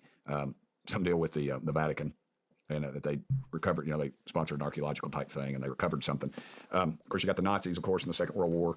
I don't put a lot of faith in that. I think they had a lot of technology going on. Had Werner von Braun in the V2, but they never could perfect a lot of their stuff. They were going 100 different directions, and they didn't learn how to mass produce stuff like you could take a M1 carbine. You could take the slide off of it, one made by Inland Marine, and put it on one made by Winchester. They couldn't do that. The Germans couldn't do that, and we mastered that. Mass production, similar. Something works, stick to it. It's cheap. It works. Produces. Let's go. And they would have, they're intricate and very precise with their things. And that's oddly enough, that's how they got a lot of their war criminals, because they kept such incredible records of the horrible things they were doing to those poor folks that they hung those bastards after the war because they found a lot of information. But I think there's been some pretty well documented cases all over the world. Yeah, George Knapp reports that Russia has had at least 45 UAP encounters. Former British defense official Nick Pope says that they are aware of UAP programs in both China and Russia. Scott Bray, acting director of Naval Intelligence, reports there are no signs of extraterrestrial involvement. It's just everybody's all over the board here. Do you have any information previous to China and Russia's UAP programs? A little. Their landmass is so large that they have and they keep things so secret. So when it comes out, it's usually very old, and it's been chewed on so much you don't really know what part of it's the truth or not. So I don't get too hung up on all that stuff. Okay. Because there's enough here that you could spend your 5 lifetimes and not ever get it all disseminated. With as much information and evidence and video footage as you've had access to, is there anything in particular that you find a commonality in all the different reports? Like maybe where do the majority of UAP sightings happen? Yeah, military installations, but I couch that because obviously military installations are where radar is going to be and where our high tech stuff's going to be. And are they checking out our craft? Are they checking out these areas, or are they're just prevalent, and we have such high tech equipment that it picks them up? Because pilots tell us how these things had hovered out there for hours, and there'd be like I think even on one of the audios, one of the tapes, you said, "Man, there's a squadron of those things out here," and that's not a fake. That's a real deal. I've talked to some of the pilots that were there and that saw that and said that. So, I think, I'm not sure that it's just military installations, but if they're going to fly here and check something out, they're going to see where our best and brightest are, I would assume, and just checking us out. And I don't know if that's in the military anymore. Yeah, that's what I said about. Honest. They asked me about seeing any UFOs in Washington D.C. and I said no. I said because they said there's no intelligent life down here. Oh man. All right. Well, let's start moving into the actual hearing. Right. Once again, this is the biggest event ever to happen within the subject matter. Sure. And you did a phenomenal job putting that together. Had great people. The other Congress people, Luna, she's great, and Jared Moskowitz. We're not the same party. When we're so far apart on everything. He's Jewish, and I try to be Christian, and he's a I'm very conservative, and he's not. Obviously, he's got an incredible mind. Man, God gave him a gift, and I was just honored that he took part in it. And my buddy Matt Gaetz walked in, and somebody said, "Is Gaetz mad at us?" I said, "Gaetz has got his game face on." And man, when his turn came, it rocked. Yeah. And he's no slouch. He likes the fight. Several months ago, my office received a protected disclosure from Eglin Air Force Base indicating that there was a UAP incident that required my attention. I sought a briefing regarding that episode and brought with me Congressman Burchett and Congresswoman Luna. We asked to see any of the evidence that had been taken by flight crew in this endeavor and to observe any radar signature, as well as to meet with the flight crew. We were not afforded access to all of the flight crew. And initially, we were not afforded access to images and to radar. Thereafter, we had a bit of a discussion about how authorities flow in the United States of America, and we did see the image. And we did meet with one member of the flight crew who took the image. The image was of something that I am not able to attach to any human capability, either from the United States or from any of our adversaries. And I'm somewhat informed on the matter, having served on the Armed Services Committee for 7 years, having served on the committee that oversees DARPA and advanced technologies for several years. When we spoke with the flight crew, and when he showed us the photo that he'd taken, I asked why the video wasn't engaged, why we didn't have a FLIR system that worked. Here's what he said.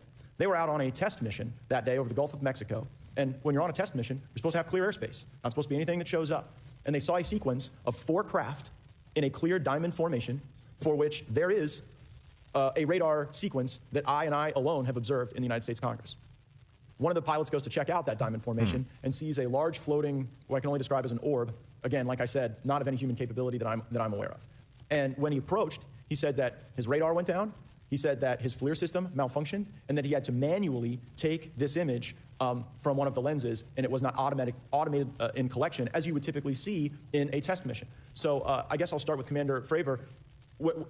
How should we think about the fact that this craft that was approached by our pilot had the capability of disarming a number of the sensor and collection systems on that craft? Well, I think this goes to that national security side. You can go back through history of things showing up in certain areas and disabling our capabilities, which is disheartening. And for us, I mean, like I said, it completely disabled the radar on the aircraft when it tried to do it. And the only way we could see it is passively, which is how he got that image.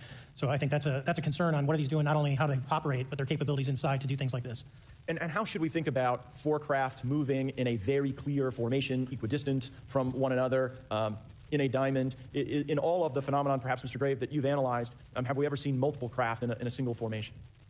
I have one particular case, and that was during the gimbal incident. The recording on the AT FLIR system shows a single object that rotates. You hear the pilots refer to a fleet of objects that is not visible on the FLIR system, and that was something that I witnessed during the debrief as part of the radar data on the situational awareness page.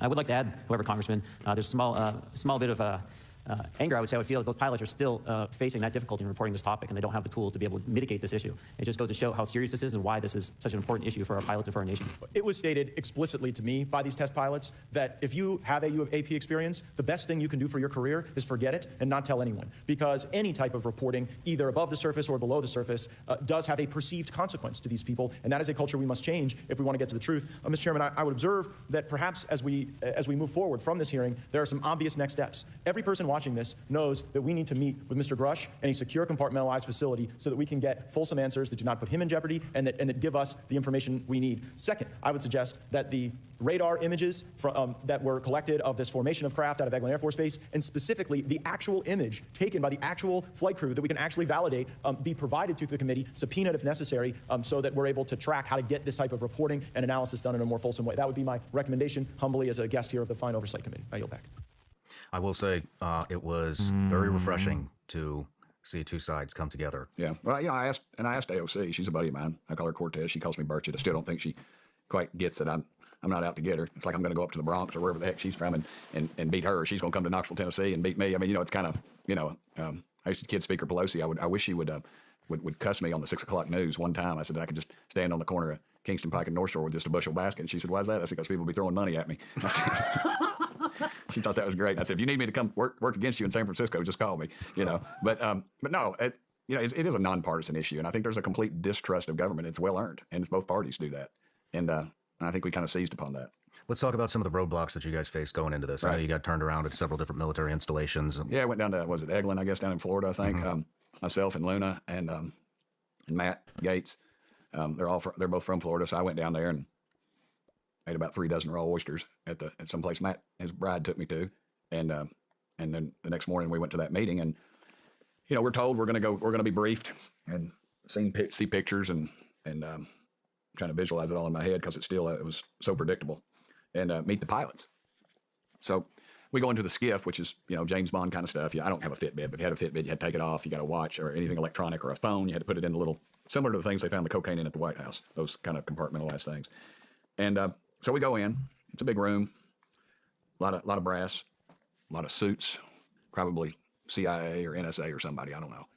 And and they gave us a great briefing on some really scary stuff that's going on in and around where they are. And can you elaborate on any of that? Not really, because that's what I'm saying. This is a trap. We got to get in the skiff to get this information. Well, in some instances, unless it's been put out, which all this stuff, most of this stuff at Eglin was put out by other people in the room. But if they tell you that stuff, it's secret, and you're not allowed to talk about it unless the press has been out there. But anyway, and that's a trap. That's what they want to do with David Grush. They want, let's get him in the skiff. Let's get this information. Well, it's kind of questionable if they do that, if we can even talk about it, People say, well, it'll help us devise our questions. And I just think it's a trap. So I just take him at his word and we go on. But anyway, so Matt basically just says, hey, y'all have it's not what we said we were coming down here for. And he said, I appreciate all this, but this isn't what we were told we were going to talk to pilots. We were going to see pictures. We were going to get to interview the pilots on what they saw. And they said, you can't do it. You don't have the credentials or whatever. You don't have clearance. You don't have the clearance level. Yeah. And, which is not true. So technically we're supposed to have the clearance. And Matt said, I tell you what we're going to do. It was like, he said, we're going to come in here. We're going to have a hearing in DC, and we're going to ask you some questions. And I'm paraphrasing what Matt said, but he said, y'all are going to perjure yourself on something you've said, and we're going to hold you accountable. And said, now, which is it? And they said, we're not. And I said, all right. He said, I'm calling Washington. I'm going to talk to somebody in Washington. So, whoever at the Pentagon, Matt and the general brought us a nice fruit tray, I remember, up there. And the room was bugged, by the way. That was a funny thing. The room they had these mics connected and all this other stuff. And it was just, it's typical BS. And so, I was enjoying a delicious fruit tray at government expense. Matt was talking to the Pentagon. And about an hour later, the general came in, and one of his people, I can't remember which, said, all right, we're bringing them in.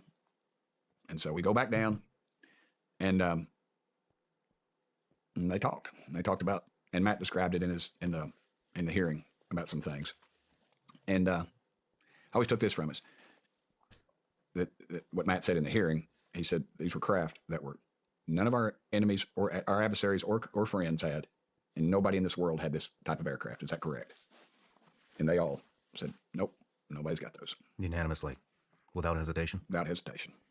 Just went down the line. Now, I'm not sure if he asked that anyway, but that led up to all that, which I thought was I don't know if magnificent's the right word, but it was, you don't ask a question unless you know the answer.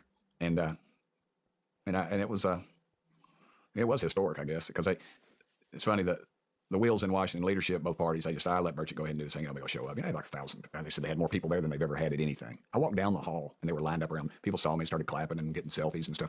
I got up at I left the office at 4:30 that morning to go be on Fox to talk about the hearing coming up. People were already lined up, dude, outside the building at 4:30 in the morning. I met people from overseas that had flown in on their own dime. I remember that's what some kid came from Alaska. He said, I'm flying here on my own dime. I said, well, get in line, brother. And the hearing was, I don't know, 3 hours, maybe, 2.5 hours.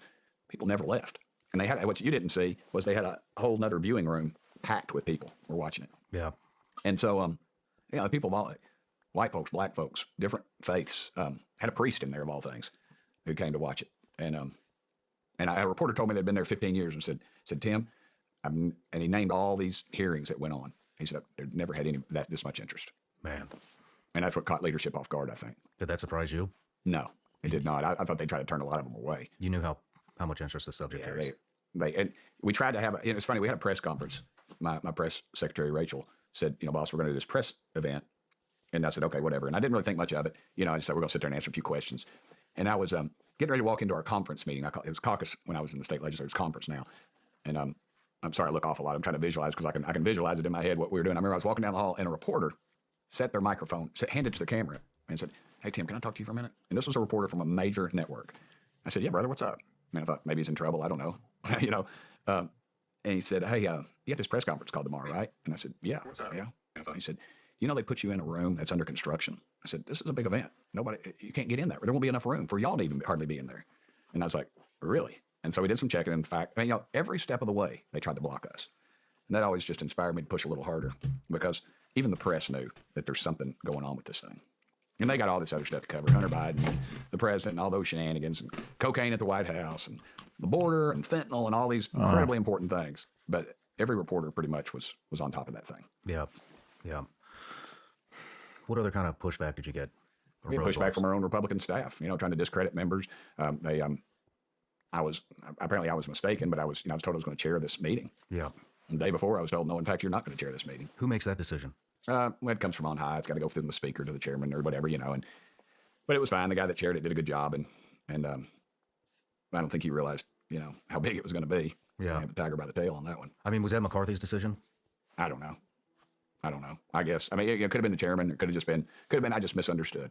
But I mean, if you saw any interview leading up to that, it said Tim Burchett will be chairing this. I mean, Luna, she said I was going to chair it. Gates said I was going to chair it. Moskowitz said I was going to chair it. Everybody said I was going to chair it. And then I was told. But, again, they asked, I got out there, I tweeted, I said, I've just been informed. And I dropped it at that because I didn't want the issue to be me or what was going on. I wanted it to be what was in that thing, because that could have easily blown up into, we just walked off, and then they would have been sitting there talking about Chinese spy balloons the whole time, which is what a lot of them wanted it to be about. That's what a couple of them brought up. They did. Well, they folks like that are tied to leadership, and that's fine. I thought something funny was going on when they pulled you off that. In fact, I asked you, why'd you get pulled off? But we touched a nerve. I mean, we tried to do the select committee and intelligence. Another instance, one other thing before I forget, and I'm sorry to pull you off your thought, but the TAA reauthorization, transportation reauthorization bill, I had an amendment on that just said if a commercial pilot, not a armed forces, a commercial pilot spots a UFO or UAP, that when they make that report, that it has to be made to Congress as well. The amendment was not even allowed to be heard. The whip came to me on the House floor and said the intelligence community, not the intelligence committee, but the intelligence community had some problems with that. A bunch of unelected bureaucrats. Once again, you wonder how they can still fund Ukraine while the rest of the country goes without. Unelected bureaucrats, once again, and it wasn't even heard in committee. And to me, that's unacceptable. Yeah, that's disturbing. Where do you think that the motivation comes from, especially from people in your own party trying to discredit you, or whoever's decision it was to pull you off chair in that hearing? Where's the motivation coming from? Got too much attention. We're turning over too many stones. Too many people were getting uncomfortable. So are these people being paid? I don't know. I don't know what they're doing. Honestly, I mean, it's the swamp. I mean that's kind of what he's implying. It's the crookedest thing I've ever been around in my life. But I mean, it's everybody says, what's your biggest surprise when you got to Washington? But I was not surprised, because it's it's just human nature, and they play upon it. People want to be liked. They want to be popular. They want to have money. They want power. I think it may be coming from the supposedly reverse engineering projects, and maybe some of these military industrial complex companies may be paying people off to try to discredit. Well, I mean, they take them to dinner one night, and then hey, we got this little condo down here at the beach. Why don't you bring your girlfriend or boyfriend or both down to the beach or something? And they get their tentacles into them, their claws into them, and then they just own them. And it's just they develop a relationship, and everybody wants to be liked. And I get it. I'm not angry at anybody. I'm not even disappointed. I'm not even surprised. It's just what I deal with on a daily basis, just about on any issue. It's the way it is up there. That's what needs to change. Well, let's unpack the actual hearing now. Okay. So I just like to go through each guy's testimony, even though it was all kind of intermixed. But let's start out with the pilots. David Fravor. Commander Fravor. Thank you, Mr. Chairman, Congressmen, Congresswomen. I want to first thank you for the invitation to speak to the committee on the UAP topic that's been in the news for the past 6 years and seems to be continuing to gain momentum. As you know, my name is David Fravor. I'm a retired commander in the United States Navy. In 2004, I was a commanding officer of Strike Fighter Squadron 41, the world-famous Black Aces. We were attached to Carrier Wing 11, stationed on board the USS Nimitz, and had begun a 2-month workup cycle off the coast of California. On this day, we were scheduled for a 2v2 air-to-air training with the USS Princeton as our control. When we launched off Nimitz, my wingman was joining up. We were told that the training was going to be suspended, and we were going to proceed with real-world tasking. As we proceeded to the west, the air controller was counting down the range to an object that we were going to, and we were unaware of what we were going to see when we arrived. The controller told us that these objects had been observed for over 2 weeks, coming down from over 80,000 feet, rapidly descending to 20,000 feet, hanging out for hours, and then going straight back up. For those who don't realize, above 80,000 feet is space. We arrived at the location at approximately 20,000 feet in a controller called merge plot, which means that our radar blip was now in the same resolution cell as the contact. As we looked around, we noticed that we saw some whitewater off our right side. It's important to note that the weather on this day was as close to perfect as you could ask for off the coast of San Diego. Clear skies, light winds, calm seas, no whitecaps from waves, so the whitewater stood out in a large blue ocean. All four of us, because we were in F-18F, so we had pilots and Wizzo in the back seat, looked down a saw a white tic-tac object with a longitudinal axis pointing north-south and moving very abruptly over the water like a ping-pong ball. There were no rotors, no rotor wash, or any sign of visible control surfaces like wings. As we started clockwise towards the object, my Wizzo and I decided to go down and take a closer look at the other aircraft staying in high cover to observe both us and the tic-tac. We proceeded around the circle about 90 degrees from the start of our descent, and the object suddenly shifted its longitudinal axis, aligned it with my aircraft, and began to climb. We continued down another 270 degrees, nose low, where the tic-tac, or we continued 270 degrees, and we went nose low to where the tic-tac would have been. Our altitude at this point was about 15,000 feet, and the tic-tac was about 12,000. As we pulled nose onto the object, within about a half mile of it, it rapidly accelerated in front of us and disappeared. Our wingman, roughly 8,000 feet above us, lost contact also. We immediately turned back to see where the whitewater was at, and it was gone also. So as we started to turn back towards the east, the controller came up and said, "Sir, you're not going to believe this, but that thing is at your cap point, roughly 60 miles away in less than a minute." you can calculate the speed. We returned to Nimitz. We were taking off our gear. We were talking to one of my crews that was getting ready to launch. We mentioned it to them, and they went out and luckily got the video that you see, that 90-second video. What you don't see is the radar tape that was never released, and we don't know where it's at, of the active jamming that the object put on an APG-73 radar, and I can get into modes later if you're interested. What is shocking to us is that the incident was never investigated. None of my crew were ever questioned. Tapes were never taken, and after a couple days, it turned into a great story with friends. It wasn't until 2009 until Jay Stratton had contacted me to investigate. Unbeknownst to all, he was part of the ATIP program in the Pentagon led by Lou Elizondo. And there was an unofficial report that came out that's now on the internet. Years later, I was contacted by the other pilot, Alex Dietrich, and asked if I'd been contacted, and I said no, but I'm willing to talk. I was contacted by Mr. Elizondo, and we talked for a short period of time, and he said we'd be in contact. A few weeks after that, I was made aware that Lou had left the Pentagon in protest and joined forces with Tom DeLonge, Chris Mellon, Steve Justice, and others to form Two Stars Academy, an organization that pressed the issue with leading industry experts and U.S. government officials. They worked with Leslie Keane, who is present today, Ralph Blumenthal, and Helene Cooper to publish the articles in the New York Times 2017 New York Times, and it removed the stigma on the topic of UFOs, which is why we're here today. Those articles open the door for the government and public that cannot be closed. It has led to an interest from our elected officials who are not focused on little green men, but figuring out where these craft are, where they're from, the technology they possess, how do they operate. It also led to the Whistleblower Protection Act and the NDAA. There are multiple witnesses coming forward to say that have firsthand knowledge, and Mr. Grush just covered that. What concerns me is that there's no oversight from our elected officials on anything associated with our government processing or working on craft. Believe it, not from this world. This issue is not a full public disclosure that can undermine national security, but it is about ensuring that our system of checks and balances works across all work done in the government using taxpayer funds. Relative to government programs, even unacknowledged wave programs have some level of oversight by the appropriate committee members in the House and Senate, and this work that is said to be occurring from whistleblower testimonies should not be exempt. In closing, I would like to say that the Tic Tac object we engaged in 2004 was far superior to anything that we had on time, have today, or looking to develop in the next 10 years. If we in fact have programs that possess this technology, it needs to have oversight from those people that the citizens of this great country elected in office to represent what is best for the United States and best for the citizens. I thank you for your time. Thank you very much. His concern was that there was going to be a collision, and his concern was literally with the pilots, that they have some safety and security, because the government's saying this isn't happening and this is not going on. I mean, it was just a genuine concern, and he's been brought into it because of what he'd seen. What did he see? Can you go through his testimony? Well, so you're asking me to remember too much. I was up on stage moving around pretty quick. Let's see. I can throw it all together. Seems one of them they were hovering and they went out to him, and then they'd seen him multiple times, and then they chased him. What else could be? Honestly, well, they both were pretty similar as far as that went down. I mean, I knew their testimony before they gave it. I mean, obviously, because I had, I'd researched them pretty well. And all I wanted them to do was just to get up there and just tell what they saw, and just and show that they had nothing to gain from it, and maybe give them a little credibility, because I'm sure they'd taken some abuse over it. Yeah. When I first started this whole podcasting thing, an online store was about as far from my mind as you can get. And now, most of you already know this, but I'm selling Vigilance Elite gummy bears online. We actually have an entire merch collection that's coming soon. And let me tell you, it is so easy because I'm using a platform that is extremely user-friendly, and that's Shopify. Shopify is the global commerce platform that helps you sell at every stage of your business. What I really like about Shopify is it prompts you all the things that you want to do with your web store, like connect your social media accounts, write blog posts, just have a blog in general. Shopify actually prompts you to do this. You want people to leave reviews under your items? You can do that on Shopify. It's very simple. Shopify helps you turn browsers into buyers with the internet's best converting checkout, 36% better on average compared to the other leading commerce platforms. Shopify is a global force for millions of entrepreneurs in over 175 countries and power 10% of all e-commerce platforms here in the United States. You can sign up right now for $1 a month. It's shopify.com/Sean. That's all lowercase. Go to shopify.com/Sean now to grow your business no matter what stage you're in. That's shopify.com/Sean. Right now, I just want to give a huge shout out to all of you out there whose job it is to hire. From small business owners who are just trying to grow their team to the HR rep of a big firm who's hiring hundreds throughout the year, you all have one of the toughest jobs there is. But what if I were to tell you there is an easier way to hire?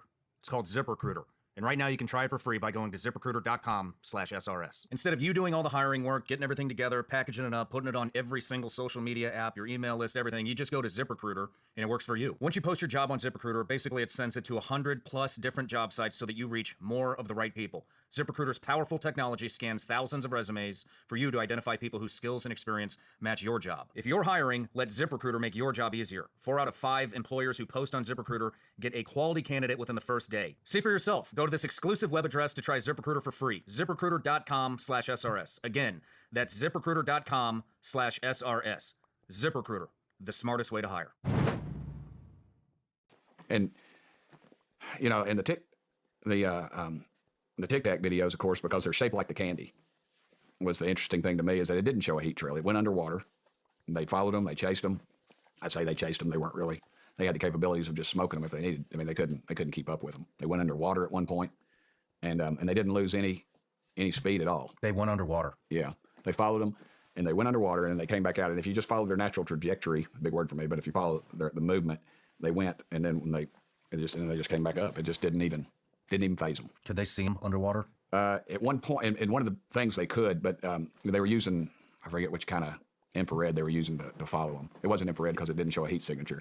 It was, well, I forget the terminology, but it was, I'd watched those videos 100 times before because every time I'm on TV, they always show them. And, and they keep saying they don't exist. The government says they don't exist, and then yet they do. And I'm pretty sure one of the people we mentioned in the earlier segment might have had something to do with getting those out to the public. And so, well, I would love to talk to that individual. Well, I'll work on that. If you would make that connections kindly, please. I will try to make that connection. But, again, what I said in my opening statement was, we're not going to bring little green men in here. We're not going to bring a flying saucer. All we're going to do is bring people out that have nothing to gain, basically, to get this stuff out there to the American public, because they've been told so long this isn't happening. It's not real. And these guys are going to tell you it's happened. And all three of them pretty much did. It was almost surreal, really, because I kept, my whole life, I watch those TV shows, and it just makes me angry that they keep saying the government has this stuff or these people, and they won't allow them to speak. And then I got in a position where I could put it out there. It was a little pretty satisfying for me, just that we pulled it off. Yeah. And as they were talking, a lot of the times they were talking, the camera would be on them. I could talk to members of both sides of the aisle and encourage them in their questioning of where they were going with this stuff. And so it worked really well for all of us, I think. The whole committee really worked well. Yeah. Let's move into Brian Graves' testimony. Okay. And what he wanted. So Brian Graves, also a naval pilot, first-hand account, saw UAP. Do you remember his testimony specifically? Yeah. Interesting thing about his was he saw it, compartmentalized it, never talked about it. I'll now recognize Mr. Graves for 5 minutes for your opening statement. Thank you. Chairman Grothman, Ranking Member Garcia, distinguished members of the House Oversight Subcommittee on National Security, Representatives Burchett and Luna. My name is Ryan Fobbs Graves, and I'm a former F-18 pilot with a decade of service in the U.S. Navy, including 2 deployments in Operation Enduring Freedom and Operation Inherent Resolve. I have experience advanced UAP firsthand, and I'm here to voice the concerns of more than 30 commercial aircrew and military veterans who have confided their similar encounters with me. Today, I would like to highlight 3 critical issues that demand our action. As we convene here, UAP are in our airspace, but they are grossly underreported. These sightings are not rare.